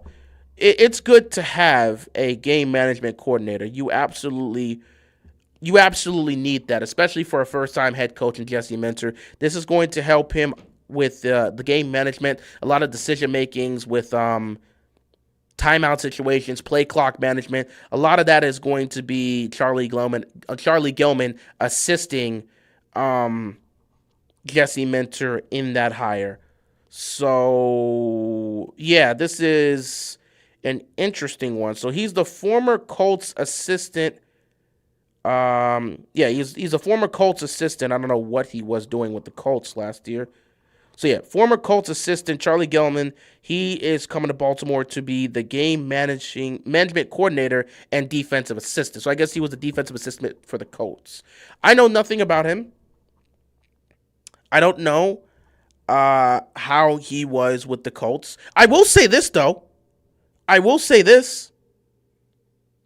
Colts defense, I ain't gonna lie, the Colts defense, they were doing their thing. The Colts defense for much of the year was doing their thing. That team did look like a Super Bowl contending team until Daniel Jones went out for the year. The defense was playing at a high level. The offense was doing their thing. Defense looked great. And they were executing well as a football team. Everything went downhill once Daniel Jones suffered a season-ending injury. But past that, they were a good defense, a good offense, and they were able to execute well down the stretch in key situations. So I would assume this guy had a huge part in that, and that's probably a huge part of why they're bringing him to be the game management coordinator. Anything is an upgrade to being a game manager. That's what we had with our previous staff. Who do we have at that time? Didn't we have, this is funny. We had Daniel Stern. Daniel Stern was our former that's who Harbaugh hired. Daniel Stern was our former game management coordinator, and clearly he sucked at his job because we couldn't manage a game to save our lives. The Ravens game management last year was trash. So clearly Daniel wasn't doing his job. Maybe that's not his fault. Maybe he'll thrive wherever he is, but he did a terrible job. And yes, the jokes have obviously been made a million times. Okay, the jokes have been made a million times. Okay? Because like, ooh, Daniel Stern. Daniel Stern. Yes, we all know who Daniel Stern is. Okay? Okay. We don't need to do this, bro. Like we know, okay? We know.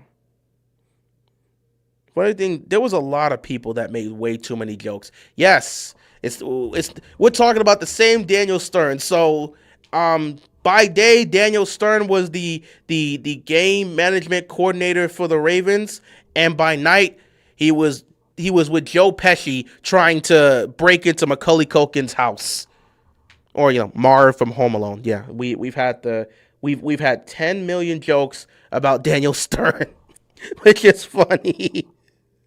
Everyone's had way too many jokes about that. So yeah, we hired Marv from Home Alone. Yes, we hired Marv from Home Alone. That's probably why our game management was so terrible. Dude, Marv, their time management skills were so terrible in that movie. Like, realistically, they tried to set this up. First of all, they tried to set this up and get into the house initially, and they got outsmarted by Kevin. And the funny thing about it is Kevin can hear the conversations they were having. He heard about the conversation about them coming back at 9 o'clock to try to break into the house. So clearly, they're not good at keeping secrets, and they're not aware of their circumstance. Then they got there at 9 o'clock, and they were so terrible. Their game plan was terrible. The management of the game plan to try to get the house and try to outsmart Kevin was terrible. Listen, Daniel Stern and Joe Pesci couldn't do anything to Kevin McAllister. They sucked. In Home Alone 1, they were terrible.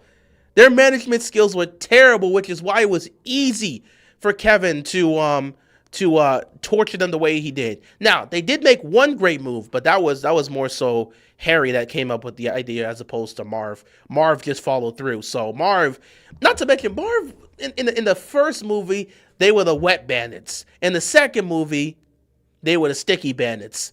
Like, Marv himself, in terms of management skills, is terrible. He's awful.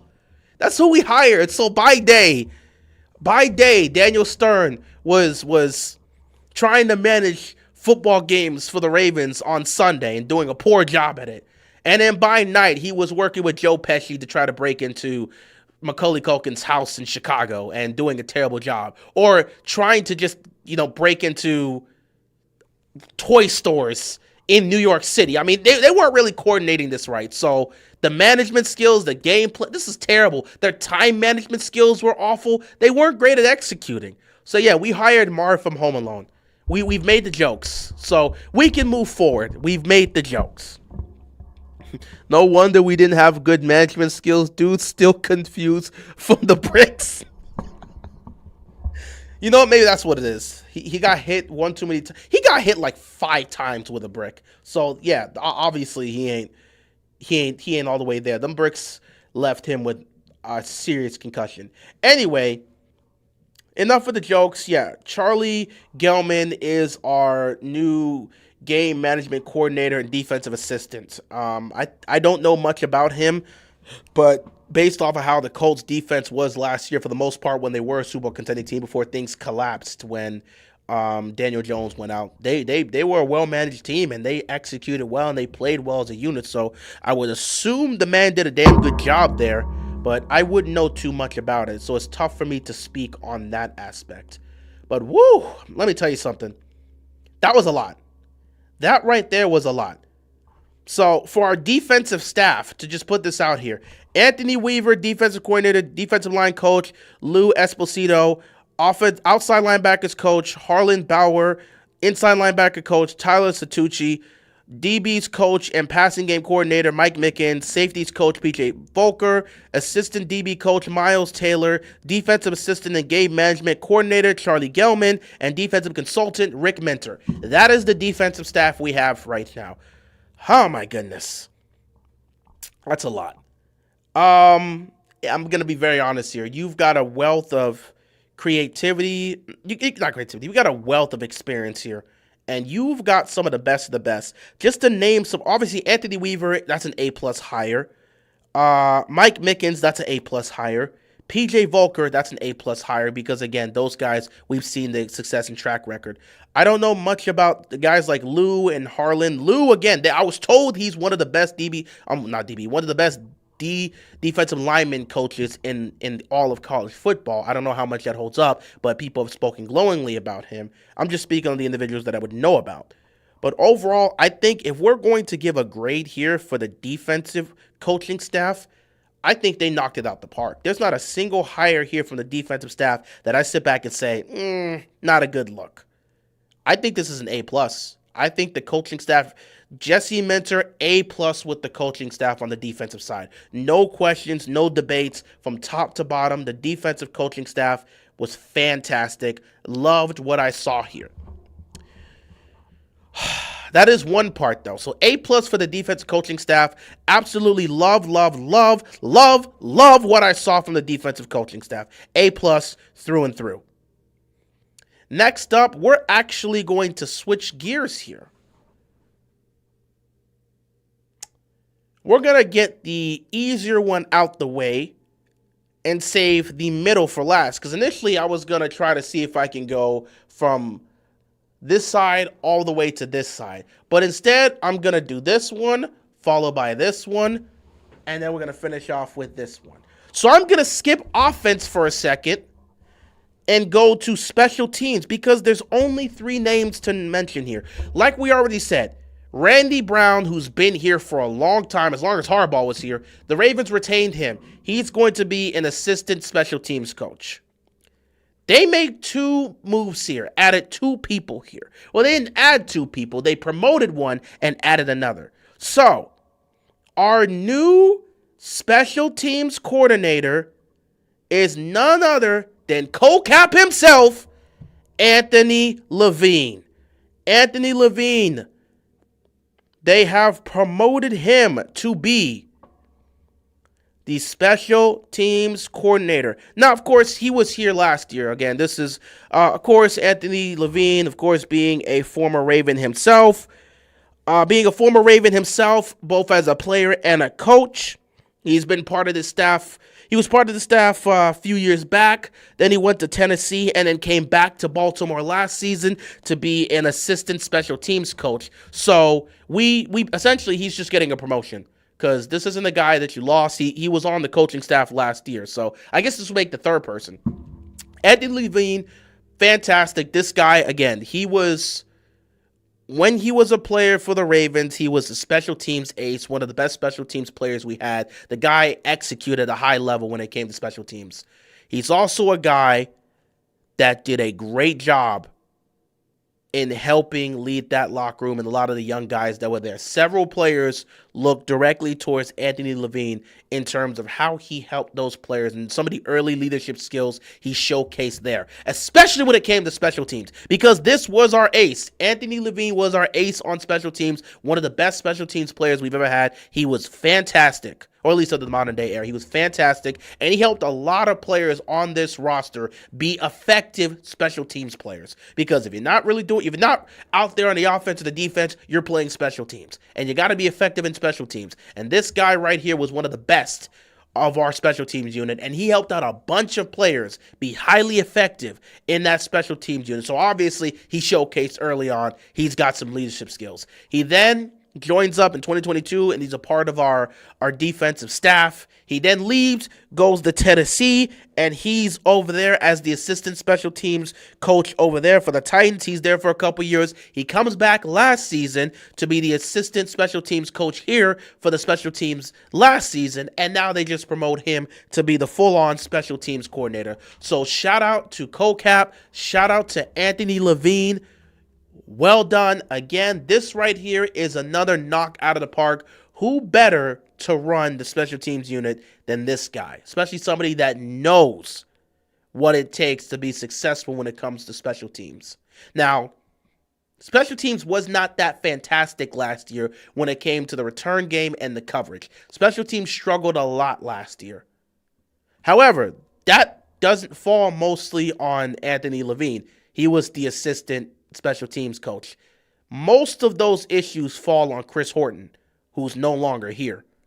So I'm not going to hold too much against Anthony Levine for the special teams unit being problematic. They weren't trash, they weren't terrible, but they were problematic throughout the year last year. And I'm not going to hold that on Anthony Levine because, again, Chris Horton was a special teams coordinator. I hold that more on Horton than I do on any of the assistant coaches we had last year. So I'm interested and I'm very excited to see what Anthony Levine could do now that he has the keys to the special teams unit. Again, this is a guy that is already respected in that locker room. He's respected in that locker room. He's beloved by a good chunk of the players that are still on the roster that were there when he was there. So this is a guy that's loved and respected by the players in that locker room. He's going to garner the respect. He's going to garner the authority. He already showcased the leadership skills. He's worked with a good chunk of the people that play special teams for us. Anthony Levine is a fantastic candidate to run our special teams. I fully expect him to be able to get the job done. I have no qualms or concerns about Anthony Levine getting this special teams unit back into form. Again, fantastic A+ hire there, or A+ promotion, because, again, he was great. He was great when he was a player. And now he's back. Again, he was here last year as assistant special teams coach. Now he is the special teams coordinator. Shout out to him. Fantastic promotion. He absolutely deserves it. Can't wait to see what he does with the special teams. Like we already said, we're keeping Randy Brown, so that experience is still there. That's going to be great. And the other person we hired to be the other assistant special teams coach is Ben Kotwika. I can't even pronounce that name. Like what? Kawika. So like Ben Kawika. That's what I want to say. Ben Kawika. So again, I don't know who this is. I'm not even gonna pretend like I know who this is. So I gotta go back to my notes here. Gotta go back to my notes here and look at who this was. Yeah, no, pull it up. There it is. I have that saved. There it is under Ben. Yep. Okay. I don't know who this guy is. This right here, I don't know nothing about him.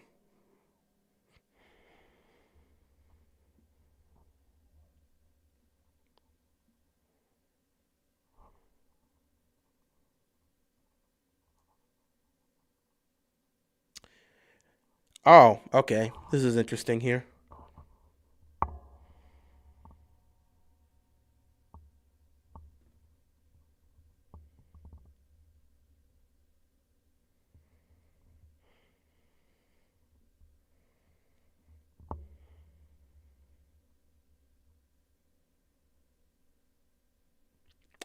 Okay. I don't know much about this. This is gonna be another one of those ones. So it's another one where I would again.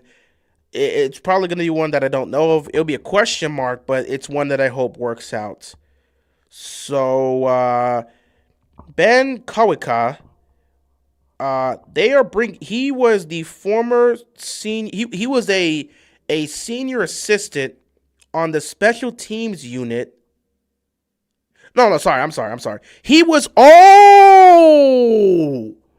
never mind. They're bringing him in to be a senior assistant on the special teams. So he's a special teams assistant. He's a senior assistant alongside Randy Brown. So assistant special teams coach alongside him. So I'm sorry, I forgot. This is a move they made today, by the way. This is a move they made today. So I just realized who he is. I finally found it in my notes because I'm looking at assistant and all this other stuff. This guy here was the former special teams coordinator for the LA Rams. Now wait. Before we say anything here, he was a former special teams coordinator for the LA Rams. Before we sit back and panic, he was not the initial special teams coordinator. He was the interim special teams coordinator.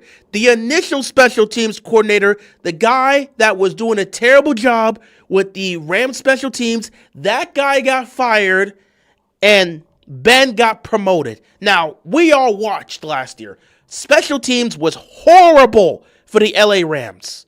He's not the one. I got to make sure, because when you talk about him being the former special teams coordinator for the LA Rams last year, immediate concerns are brought up because the Rams special teams unit was flat out garbage last year. And they were the primary reason they didn't get the 1 seed.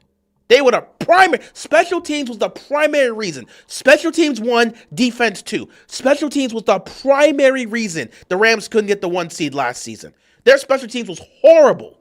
But Ben wasn't the special teams coordinator when that happened.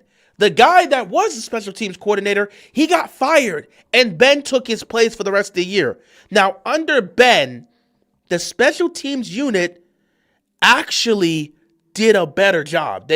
I wouldn't say it was a tremendous job or they were severely improved, but the special teams unit did a much better job under Ben than they did with the last guy.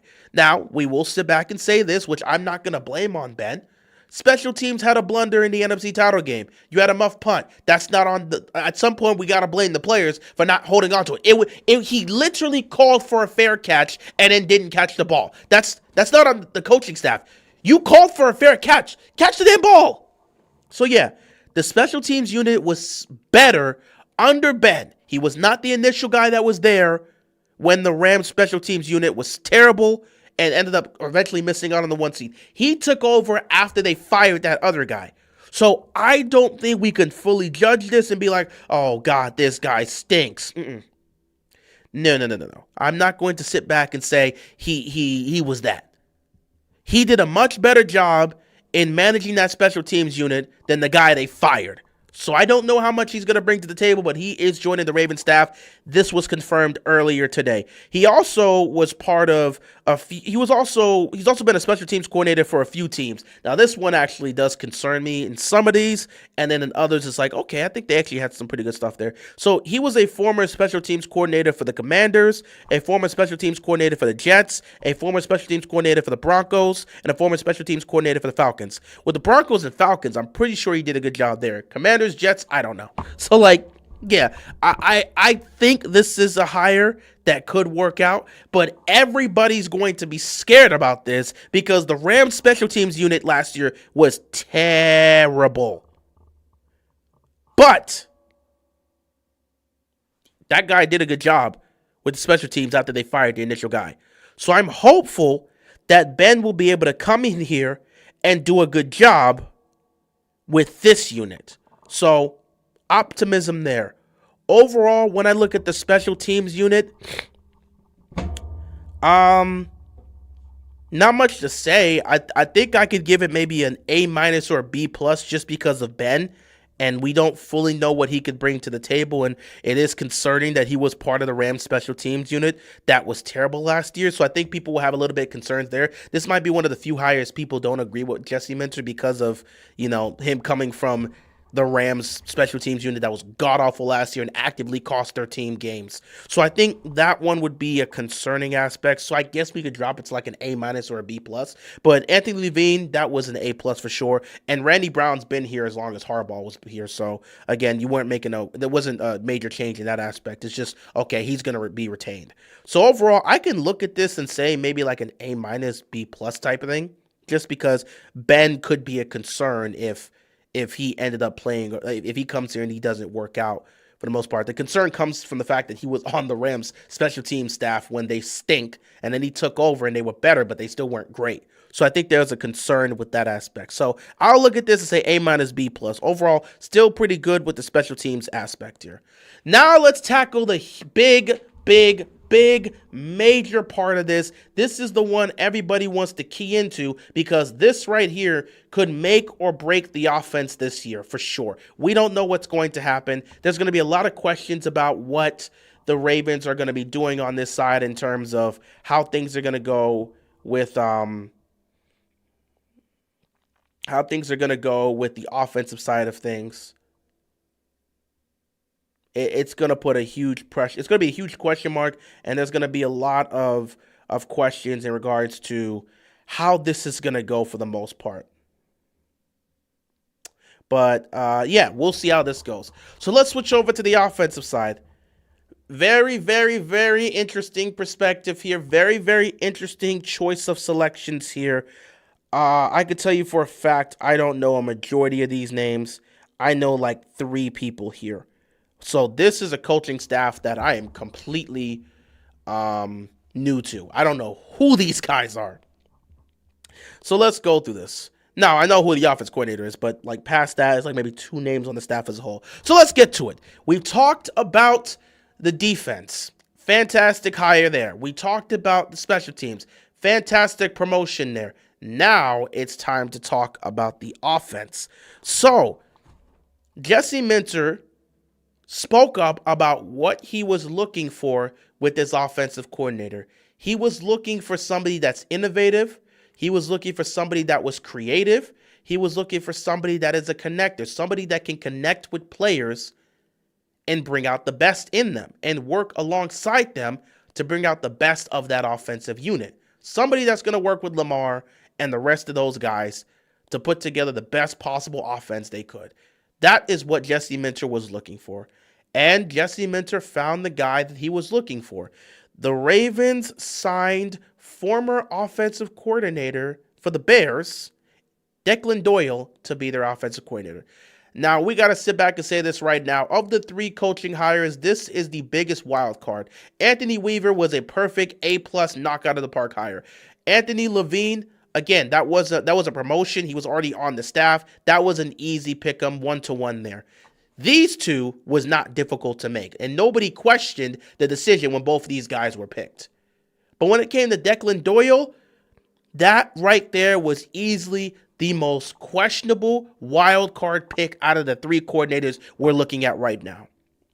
Declan Doyle, like I said, was the former offensive coordinator for the Chicago Bears. He was the offensive coordinator under Ben Johnson when that Chicago offense did what they did last year, winning the division, winning a playoff game, and nearly upsetting the LA Rams in the divisional round. Declan Doyle was a part of Ben Johnson's offensive scheme last year. Prior to that, Declan Doyle had spent a significant amount of time under Sean Payton. He was a part of the offensive staff with Sean Payton in New Orleans when Drew Brees was still Drew Brees, and then he left. And followed Sean Payton to the Denver Broncos. So he's been a part of the Broncos staff. He's been a part of the Saints staff. Either way, this is a disciple of Sean Payton, and he's a guy that directly worked right next to Ben Johnson when they were creating that offensive system for Caleb Williams last year. So this guy, his experience comes from Sean Payton and Ben Johnson. Now, when you hear that, the excitement comes in. This is a Sean Payton disciple. Sean Payton's one of the most creative offensive minds we've ever seen. This guy was working directly under him. He was a part of the Saints during those final years of Drew Brees when they were still a Super Bowl contender. He was part of the staff in 2018 when they went to the NFC title game. He was there. So this is a guy that's worked under Sean Payton for a number of years, and then went to work right next to Ben Johnson, in which they transformed the Bears offense into something special last year. So he was the guy. Not to mention, there has been a lot of high praise for him. Bears tight end Cole Kmet, he talked about how much Declan Doyle played a role in a lot of the second half adjustments that the offense was able to make. He played a role in a lot of the adjustments they made in the second half, which is great to hear, because if you watch Chicago's offense in the first half of games and you watch them in the second half of games, they were vastly different. He played a major role in that. The comeback kids, that's what everybody called the Chicago Bears. They were the comeback kids. And of course, Caleb Williams was ice cold. The offensive explosion in the second half was due to the adjustments. And guess who had a huge part in making the adjustments? Declan Doyle. Cole Kmet gave him a lot of praise and credit for the second half adjustments that were being made. There's been a lot of people that have talked about how this guy basically does the exact role of an offensive coordinator, from game planning, management, building up the scheme, enforcing the scheme. He does all of that. The only difference is he's not the primary play caller. That's Ben Johnson. The only experience he has as a play caller was the one time he called plays in the preseason for the Bears last year. And that is where the concerns come in with Declan Doyle. He doesn't have any real play calling experience. He has the creative mind. He has the creative mind. He has the innovative mind. He has all of that. Excuse me for a second.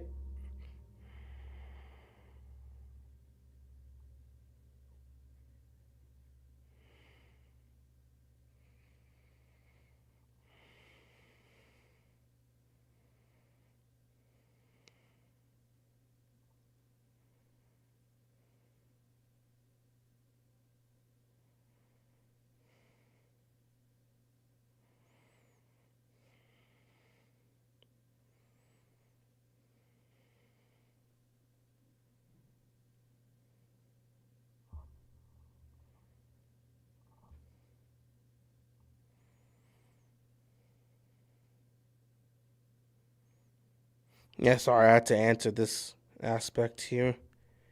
Um, hmm. Interesting. All right, sorry, I just had to do that here. So yeah, Declan Doyle. The one major concern everybody has, and it's the biggest wild card of this whole aspect of Declan Doyle. He's never called plays in the league. The only time he had play calling experience was, like I said, the one preseason game where he called plays for the Bears offense in the preseason. But that's a preseason game. And the play calling is very vanilla in the preseason, so it doesn't really say much. So this guy's never been a play call in the league, and that is where the primary concern comes in. Another concern, which again, I don't think it really matters, but people are going to speak on it. He's the same age as Lamar Jackson. Declan Doyle is the same age as Lamar Jackson. They're both 29 right now. He's the same age as Lamar. People feel like that could be problematic. I don't think it's going to be. But he is the same age as Lamar. In my mindset, that could work in Lamar's favor because that means Lamar is going to work directly with this guy side by side. This isn't going to be a Greg Roman situation where Lamar has to fit himself. Lamar being the young quarterback, he has to fit himself in Greg Roman's scheme. Greg Roman, a longtime coordinator in this league, he has his own scheme, his own set of ways, the way he operates and the way he does things. Lamar has to fit into whatever scheme Greg Roman puts him in. When it comes to Todd Monken, dude's been in the league for a long time. He's been coaching for a long time. Dude was in his late 50s when he came here. I think he's about to be 60 now, if not 60, as he becomes the head coach of the Browns. So yeah, with Todd Monken as well, this is a guy that's been coaching for a long time. He's been a coordinator for a long time. He's coached offenses for a long time. He has his own way of doing things. He has his own system. Lamar has to fit into whatever system that Monken decides to put him in. So you had two older offensive coordinators that both have their own way of doing things and have their own scheme of doing things that they've been doing for a long time, and you have to fit into whatever they put you in. With Declan Doyle, that's not the case. Declan Doyle has never been a play call. This will be his first time. So instead of Lamar having to fit into whatever scheme Declan Doyle makes, Lamar and Declan can work side by side to create an offensive scheme and an offensive system that brings out the best in every offensive piece they have here. Lamar and Declan Doyle need to be hand in hand. They got to work together. That's why I'm excited about this, because this is an innovative, creative mind that has done all the work he's done all the work except call plays. This basically means him and Lamar are going to work side by side. The amount of control Lamar's going to have in the offense is going to be 100%, because essentially Lamar and Declan Doyle have to work together to create this offensive scheme. That's basically the mindset, which means come game day, Lamar already had freedom and access to create, to call audibles and stuff. But with this offensive system that they're going to create together, he's going to know everything about this offense because he helped create this offense. If there's something he wants to change or a different play he wants to go to, he's free to do that. He's going to have a lot of say in what this offense is going to be because he's going to be working side by side with Declan Doyle to create this offensive system.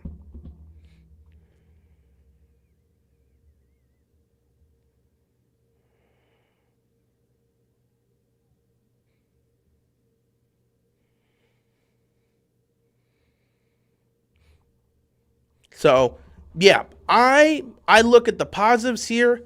Innovative, creative mind, a guy that can connect with the players because he did that. The Chicago players have spoken highly about him. So again, innovative, creative mind, can connect with the players. He has experience as an offensive coordinator.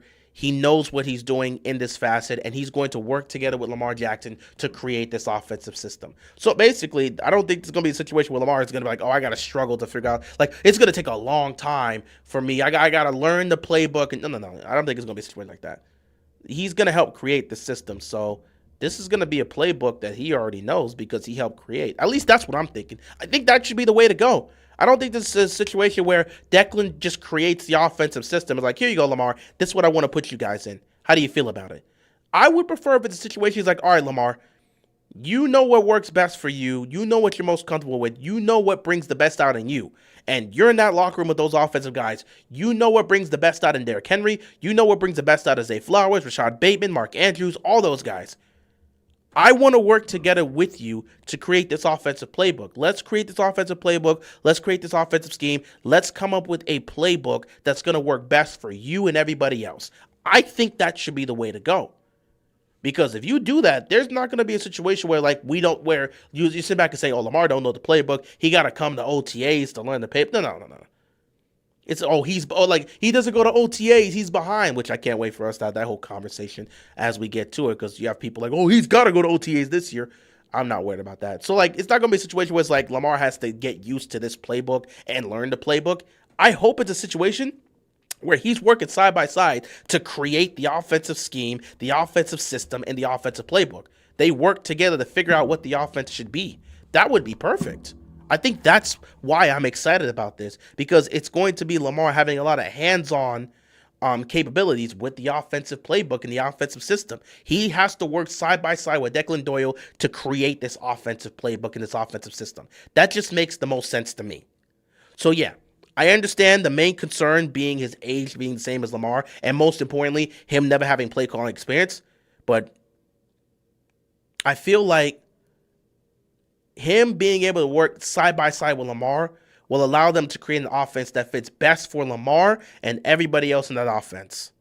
So I really like this hire. I really like this hire. He was one of my main candidates. When it came to offensive coordinator, obviously my delusional dream would have been Mike McDaniel, obviously, but we knew that wasn't going to happen. So I picked 3 candidates.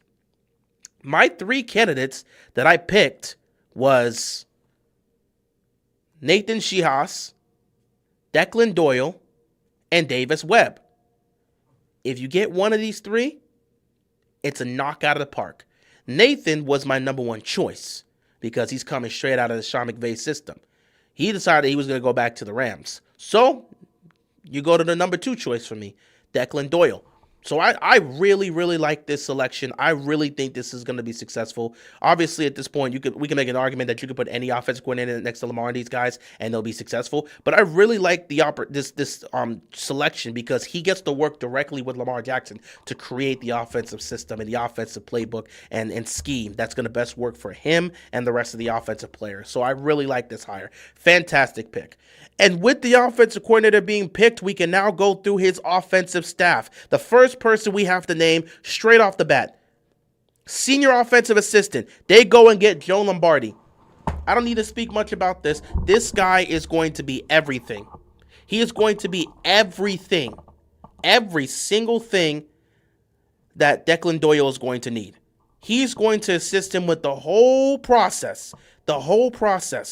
When it comes to play calling duties. This is the guy that Declan Doyle is going to need. For a young guy that's going to be coming in here to be the offensive coordinator of a team that's competing for a title, you need a guy with a wealth of experience. You need a guy with a wealth of experience. And that is what Joe Lombardi is bringing to the table. That is who they're bringing. That is who they're bringing.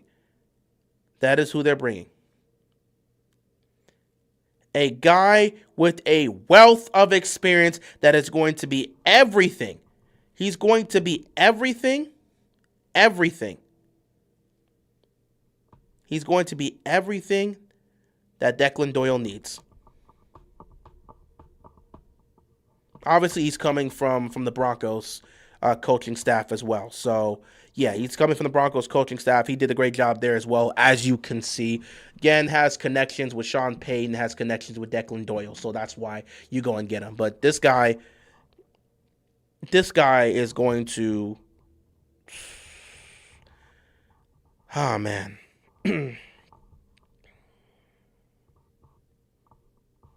This guy is going to be the second most important aspect of the offense, man. So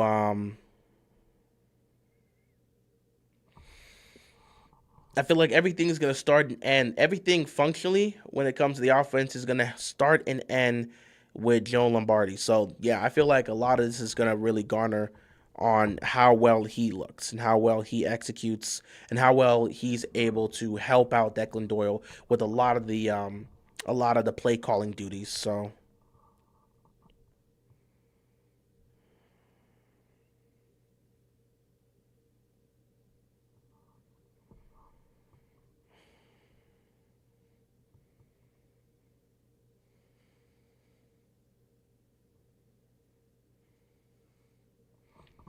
I don't really know what to say here. Again, it's this is legitimately legitimately the best possible hire you can bring in to help out Declan Doyle. Like I said, I feel like everything with this off in terms of the offensive play calling, in terms of helping Declan manage things as an offense coordinator, everything's going to start and end with Joe Lombardi helping out Declan Doyle in that aspect there. So it's going to start and end with him for the most part. So yeah, Joe Lombardi, welcome aboard.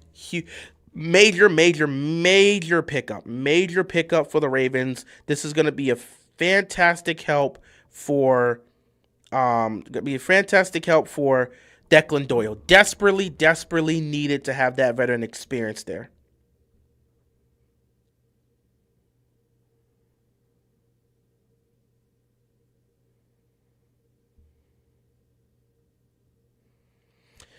Next up, we have Marcus Brady, who the Ravens hired to be the passing game coordinator. This guy, again, also has connections to Declan Doyle as well. Um, Actually, no, I don't think he has. Actually, I'm not. I don't think he actually has any connections with Declan Doyle. Let me see. Yeah, he doesn't have any connections with Declan Doyle. Excuse me. He has connections with Jessie Mentor. This is a hire that has connections with Jessie Mentor. Excuse me. So, Declan Doyle is going to have Marcus Brady join his staff as a passing game coordinator. This guy was part of the offensive staff with Jessie Mentor the last 2 years with the Chargers. So he's a former Chargers offensive staff member. He was part of the Chargers there. Actually, he was the passing game coordinator for the Chargers. Okay. Yeah. So former Chargers passing game coordinator. So this is another guy from the Chargers that follows Jessie Mentor to Baltimore. So yeah, former passing game coordinator former passing game coordinator for the Chargers. He comes here. Interesting enough about Marcus Brady, he was actually the former offensive coordinator of the Colts. I think it was during like the 2021 season. I gotta go check that, but Marcus Brady has experience as an offensive coordinator. He used to call plays as the offensive coordinator for the Indianapolis Colts. He also went to Philadelphia and he went to Philadelphia as an offensive assistant under Nick Sirianni and the Philadelphia Eagles. I think he was there during the 2020. It was a 22 season or the 23 season. So I think he was there when they went to the Super Bowl the first time around. So he has a wealth of experience. He has experience calling plays in the offense coordinator because he did that for the Colts. He has experience working in, an offensive system, of course. And he was a passing game coordinator the last 2 years alongside Jessie Mentor, who was the defensive coordinator for the Chargers. So this is another former Chargers coach that is following Jessie Mentor to Baltimore. Good hire. I would say another good hire. This guy knows what he's doing. He definitely has the experience. And it really does help that you're bringing in another guy with offensive coordinator experience. Again, Declan Doyle has never called plays. So it helps that you have two guys now, in Joe Lombardi and Marcus Brady, both guys having experience calling plays. You're having them on the coaching staff. That really works out for you. And I think the more experience you give here for Declan Doyle, the better off he's going to be in being able to execute as a offensive coordinator for the Ravens. Next up, this should be interesting here. This is one where I don't actually know how I fully feel about this one. Next up is the quarterback's coach. Now, as we all know, T. Martin was not retained, and it did not look like the Ravens were interested in bringing T. Martin back. A lot of people wanted T. Martin back. He has a very strong relationship with Lamar Jackson. They were very close during their time together in Baltimore, and many wouldn't have minded if T. Martin came back. However, the Ravens chose to go in a different direction. So thank you, T. Martin, for everything you've done. We appreciate you. Got a lot of love for you, man, and wish you best of luck. The Ravens did not bring back T. Martin to be the quarterback's coach.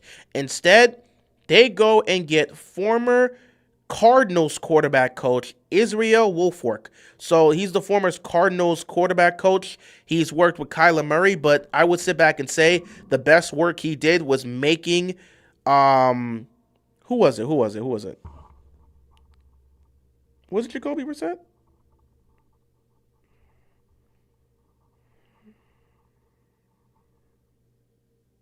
It was. Yep. He worked with Kyler Murray, but the biggest endorsement I can have for Israel Wolfork, because he did work with Kyler Murray, but the biggest endorsement I can have is the fact that he actually was the quarterback's coach for Jacoby Brissett last year, and Jacoby Brissett had a pretty good year. Actually, it was a career year for Jacoby Brissett. Jacoby Brissett had a career year.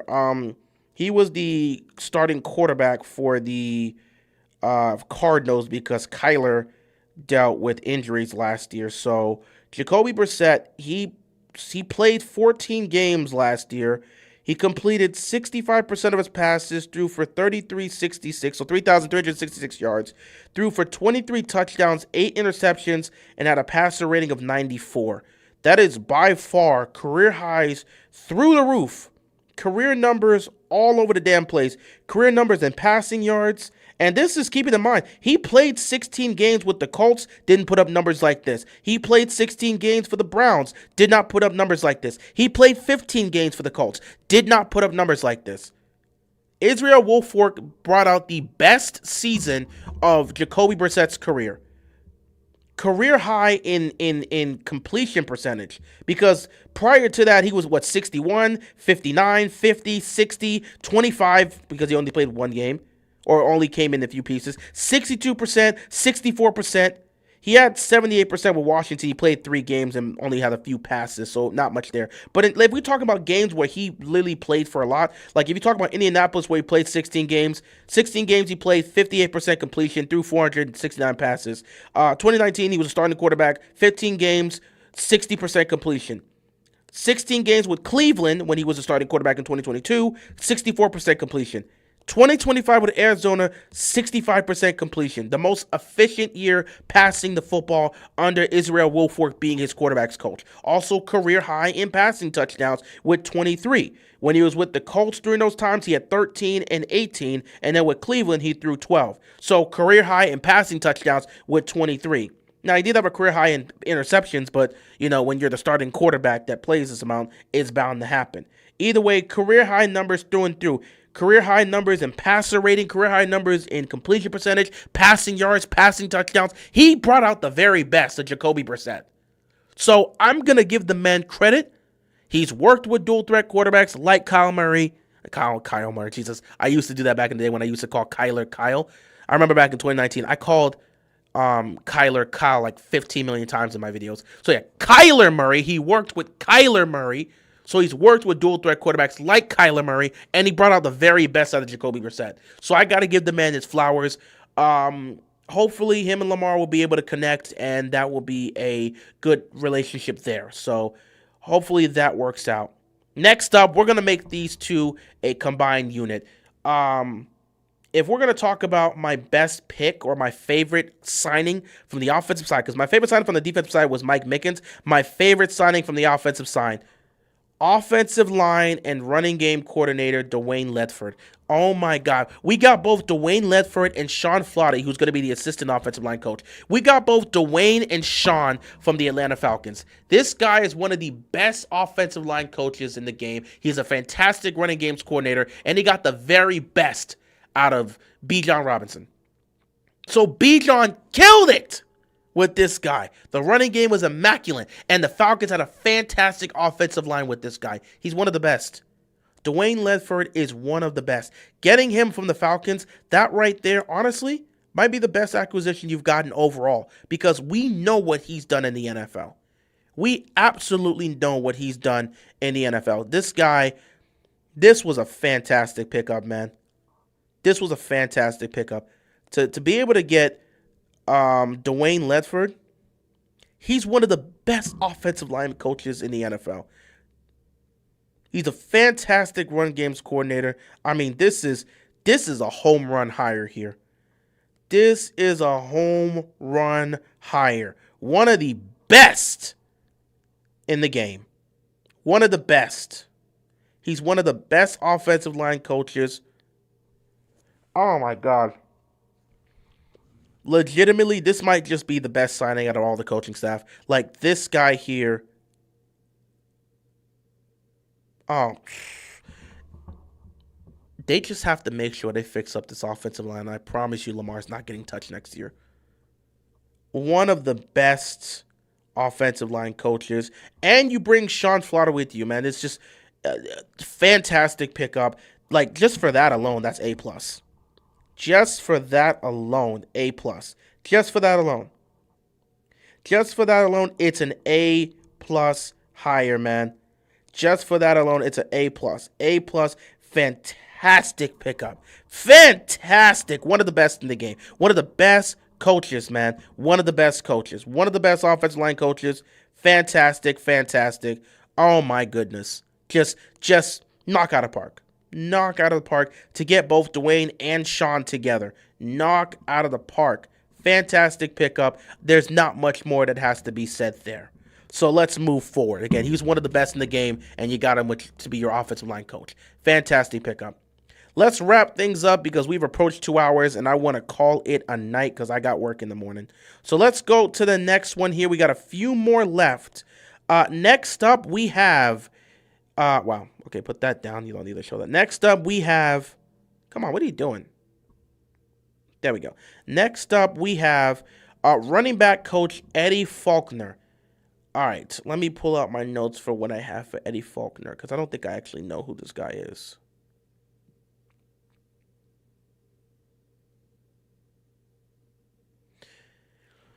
Okay, Eddie Faulkner. This is... Oh, I remember now. I was really trying to figure this out. All right, so Eddie Faulkner. He's the former running backs coach of the Pittsburgh Steelers. Okay, now I remember who this guy was. This is an interesting one here. Eddie Faulkner, former running backs coach for the Pittsburgh Steelers. This is an interesting one, man. This is an interesting one here.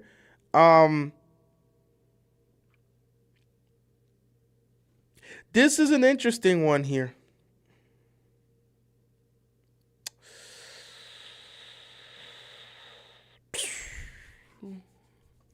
I don't actually know how this is gonna go, but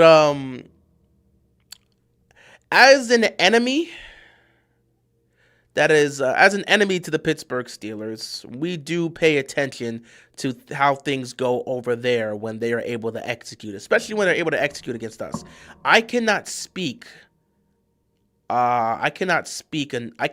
much about Eddie Faulkner in terms of what he did in totality with the run game, but from what I saw from Eddie Faulkner, what he was able to do with Jaylen Warren and Kenneth Gainwell,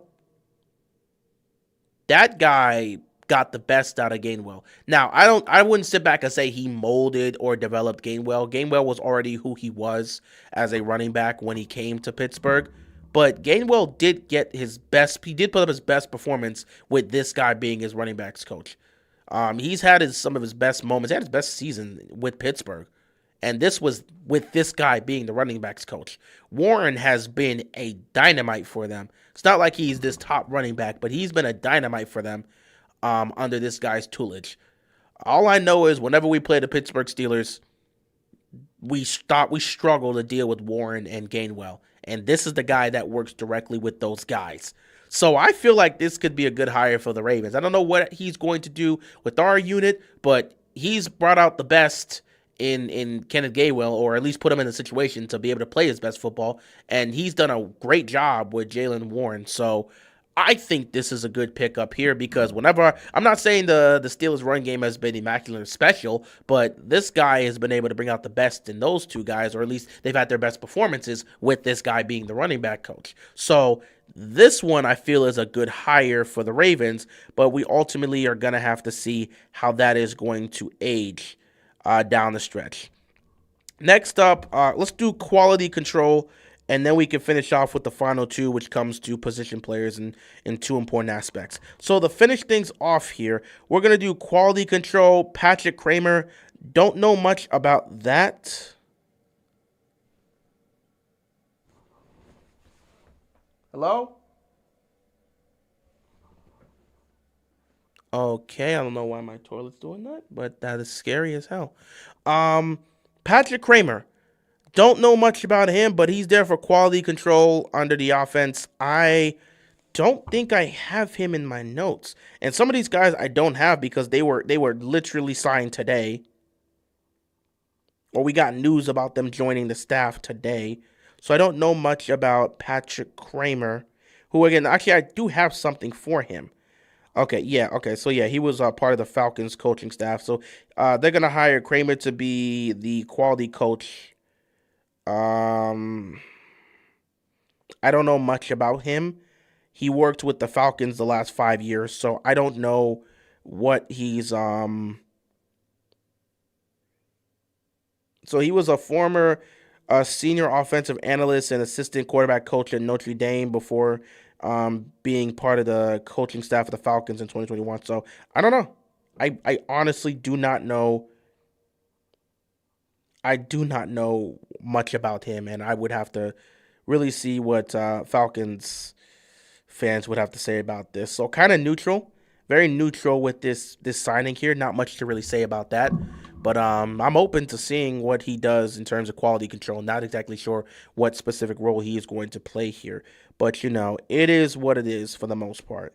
All right, two more, and then we can call it a night. All right, so this is an interesting one here. We got some guys that were mentioned today.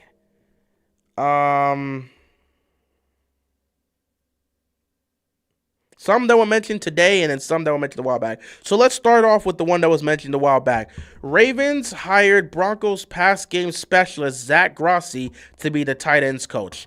Not much to say about him. Again, this is another person that is a part of the Sean Payton tree that has a connection with Declan Doyle. So it makes sense to have Zach Grossi join up here because it's the connection he has with Declan Doyle that brings him here. Don't know too much about him. Again, the Broncos overall played well offensively. They were a little bit iffy at times, but they played well offensively. So again, I'm hopeful that this will be a hire that works out for the Ravens, especially with the tight ends coach, but I don't know too much about him there.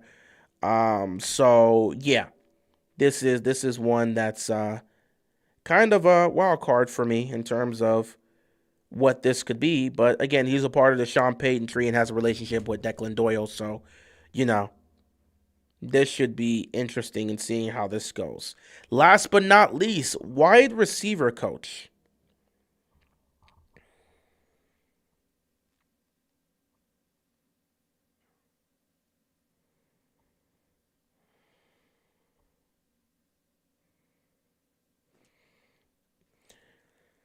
Wide receiver coach, interesting enough, they take another person from the Broncos coaching staff. Now, this is funny. A lot of the individuals that were on that offensive coaching staff for the Broncos were dismissed because Sean Payton decided to be petty and place the blame on the offensive coaching staff as if they're the reason why he decided to go for it on fourth down when you have freaking Jarrett Stidham with you as your quarterback. Instead of taking the points and making it a 10-0 game, he went for it on fourth down. It's all of a sudden, it's the offense's fault that they couldn't get it done with Jarrett Stidham in a blizzard in the AFC Championship game when you could have just kicked a field goal, Sean. But sure, make the offensive staff the scapegoat, whatever.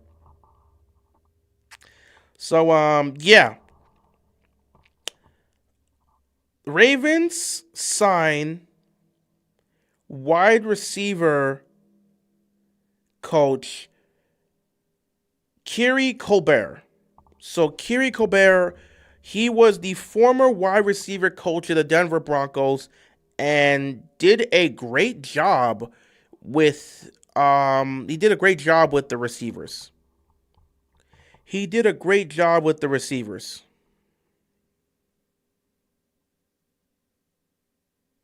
He did a great job with the receivers in Denver. We had seen it great off. I mean, again, the development of those receivers were great.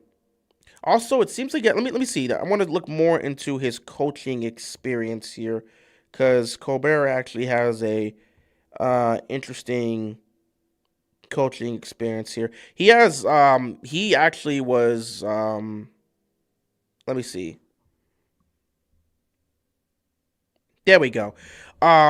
He has a wealth of experience as a receivers coach in college football. He used to be a wide receiver coach at both Florida and USC. So he used to be Florida's wide receiver coach, and he used to be USC's wide receiver coach. He actually has worked with a few great wide receivers, such as Amon-Ra St. Brown and Drake London. So he's worked with. Matter of fact, I forgot one person. Three people: Michael Pittman Jr., Amon-Ra St. Brown, and Drake London. These are receivers that he worked with when he was the receivers coach at USC. So he coached those three up and did a great job with them. And then in Florida, he coached up Ricky Pearsall. So he has really done a great job, and he's been great with the development of a lot of the receivers that they have there in Denver. So he did a great job. This is a great hire for the Ravens.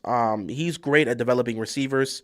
His resume speaks for himself. Again, Michael Pittman Jr., Amon-Ra St. Brown, Drake London. He's great at developing receivers. He's great at coaching receivers. This is another great hire here for the Ravens. The one thing I'm seeing, though, from Broncos fans who have been pointing it out is that the receivers under him have had a lot of drops with the Broncos. In fact, I think they led the league in drops. But here's my thing about the drops. I don't care how much you coach a player and how much technique you teach a player. The players still have to go out there and catch the ball. That's I can't. I know people want to always blame coaching for everything, but I know we want to hold coaches responsible when the players don't perform consistently. I've always been of the mindset of, if the players are doing it, if the player does it like once, twice, or maybe three times, it's on the player. But if it's a consistent issue, you got to start looking at coaching. But it feels like drops are one of those things I can never really look at coaching, because you can teach the technique as much as you want. If the receiver's not catching the ball, the receiver's not catching the ball. You can teach them the proper way to catch the ball. You can teach them all the techniques and methods to catch the ball. If the receivers are not catching the ball, there is nothing the coach can do about it. So it's hard for me to sit back and really hold him fully accountable for the amount of drops that was happening when he was in Denver.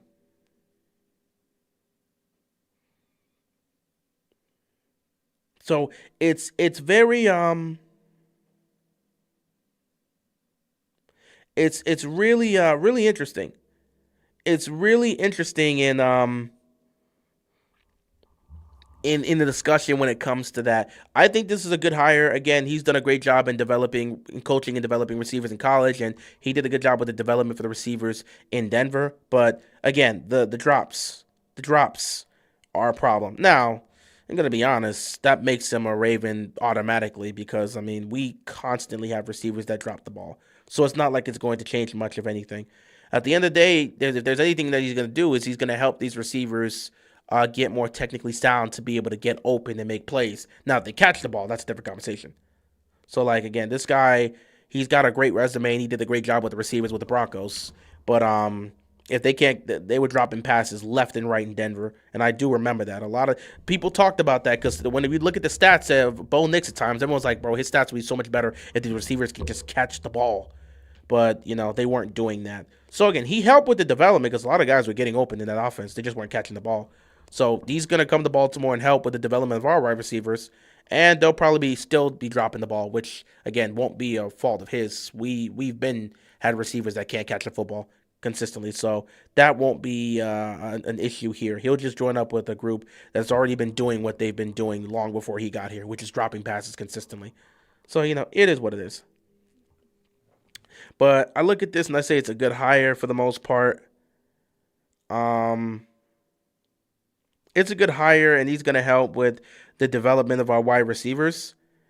But again, if they're dropping passes, if they end up dropping passes the same. Funny enough, if you look at the drop rate, Baltimore's drop rate and Denver's drop rate is very close. They still beat us. I think we're at 6.2 and they're like at 6.9, which led the league at drop rate. They also had the most drops in the league. So, yeah, like, again, it's very close. It's not that far off. So it's not really going to change much here, but this guy knows how to develop. He's done a great job in coaching great receivers that are killing it in the NFL. And he did a great job with the development of those Bronco receivers in terms of them being able to get open, being more technically sound, and being able to make more plays. Them dropping passes ain't got nothing to do with him. If they can't make the catches and it's in their hands, there's nothing you can do. If you don't got a pair of hands, I don't care how much your coach coaches you the techniques. No matter how much techniques they throw into this, if you can't catch a ball, you can't catch a ball. So it is what it is. But I think this is a good hire for the Ravens. However, we're going to have to see how this goes. Last but not least, just to add this up, I saw this a few hours ago. I actually saw this as we were doing our stream here. The Ravens actually hired another guy here. They hired Prentice Gill. Was it Prentice? Yeah, Prentice Gill. They've hired Prentice Gill. Actually, not even Prentice Gill. They've actually moved him up. I don't actually know. This is another guy that was on the Ravens staff. I don't even know what role he played. So they're not really hiring him. They're just bringing him back and they're gonna name him to be the assistant wide receiver coach. So the Ravens are naming Prentice Gill as the assistant wide receivers coach. He's been in Baltimore the last 2 seasons under John Harbaugh, and he's coming back now to be the receivers coach. I have no idea what his job was prior to this. I don't even remember this guy, but he did work closely with the wide receiver group and did a lot of work with Zay Flowers. So I guess they're trying to have some level of continuity there by bringing him back. Again, I don't know what he did on this team, so I don't know what his role is. I guess he was a part of the wide receiving coaching staff. Wasn't an assistant or anything like that, but he was a part of their coaching staff. So, yeah, um, he has a connection with the receivers, and the receiving corps seems to like him. So, might as well bring him back. And with that being said, that right there, is going to wrap up the offensive side and essentially wrap up the coaching staff here. So for the offensive side, just to finish things off, offensive coordinator Declan Doyle, senior offensive assistant Joe Lombardi, quarterback coach Israel Woolfolk, running back coach Eddie Faulkner, wide receiver coach Kerry Colbert, quality coordinator Patrick Kramer, passing game coordinator Marcus Brady, offensive line and running game coordinator Dwayne Ledford, assistant offensive line coach Sean Flotty, and tight ends coach Zach Rossi, with Prentice Gill being an assistant wide receivers coach. So that right there wraps up the offense as a whole. For the offense, I think I'm gonna give it a B. I would love to be like, oh, kick. It's just fantastic all around. I'm leaning more towards B minus, like B minus, because we don't know what this group can do. With the defense, you got a wealth of experience there, and I know what these guys are capable of. So that was like an A plus. That was like an A minus, maybe A plus situation. But that was a great. No, actually, that was an A plus. I think that was an A plus. The special teams unit was like A minus. This one, I'm leaning more towards B. I'm leaning more towards B on this one. Maybe B plus. I think I can be persuaded to also put them as B plus. It's just there's a lot of wild card names here, and probably some guys I don't know too much about. I would say out of the three, this is probably the least amount of experience, the least experienced group you have here. They have a lot of connections to Declan Doyle and Jessie Mentor, so that's good. And there's a good chunk of guys that are coming from the Broncos to be a part of the staff. But I like the defensive coaching staff more than the offensive coaching staff, but the offensive coaching staff is not that far behind. However, we have a lot of questions. We don't know what Declan Doyle is going to be as a play caller. Joe Lombardi is going to be helping out a lot. You got a lot of great talented guys here to great talented coaches that know how to connect with players. So hopefully this will work out, but not too much to say here. I want to be fair and objective. So I'm leaning towards B plus. Hmm. Yeah, I'm gonna say probably close B plus. I can live with either or. All right, with that being said, ladies and gentlemen, boys and girls, children of all ages, I want to head out of here because it is heading to 1 o'clock and I have to go to sleep because I got work in the morning. So, if I was to give a final grade for Jessie Mentor's coaching staff, he may choose to add more and put them in random positions. I don't know. But if I was to give a final grade for Jessie Mentor's coaching staff, I think right now I'm going to lean more towards A minus. I think there's room for improvement. I'm really leaning towards A minus, very close to saying B plus. I think this is a fantastic staff, so I'm gonna lean with an A minus because I think you killed it with the defensive staff. The special teams group is again great. And the offense, I think you did a really good job there, but there's a lot of question marks about what's going to happen with the play calling duties there. And I think there's a good chunk of experience, but I don't think it's as experience as the defense that you were getting in the special teams aspect. So I'm going to lean more towards A minus because I think the offense would be the make it or break it. This could turn into an A plus coaching staff if the offense comes out swinging and just in sync. But for now, I'll leave some room here. We'll go with an A minus and we'll see how things go. Overall, I think Jessie Mentor did a fantastic job putting this coaching staff together. And now it's just about going out there and having these guys work with the players and having these guys mold the players into a great unit. So a lot of work that needs to be done. Jessie Mentor did a great job with this coaching staff. I like it overall. There's question marks in certain aspects, especially on the offensive side, but I think overall Jessie Mentor did a great job with this coaching staff, and I cannot wait to see how these guys are going to work with our players to build that connection. So yeah, overall, great job by Jessie Mentor, and now we can really turn our attention to EDC as we get closer and closer to the off season, not off season, to free agency, and that opening up in March. So they got less than a month to get Lamar Jackson's contract done, and then we'll go from there. With that being said, guys, I'm going to head on out of here. It's late. Everybody go get some sleep. I appreciate you guys tuning in. And yeah, I wanted to get this out, wanted to do the Jessie Mentor coaching staff, and we have gotten it done. Jessie has done a great job, and I cannot wait to see what this coaching staff is going to do in 2026. So with that being said, everybody, I'm going to head on out of here. Thank you so much for tuning in. Thank you so much for pulling up to the stream. I got nothing else left to say. I want to go to sleep, so I'm going to head to sleep now. You guys enjoy the rest of your night. Good night. Be sure to stay safe, everybody. And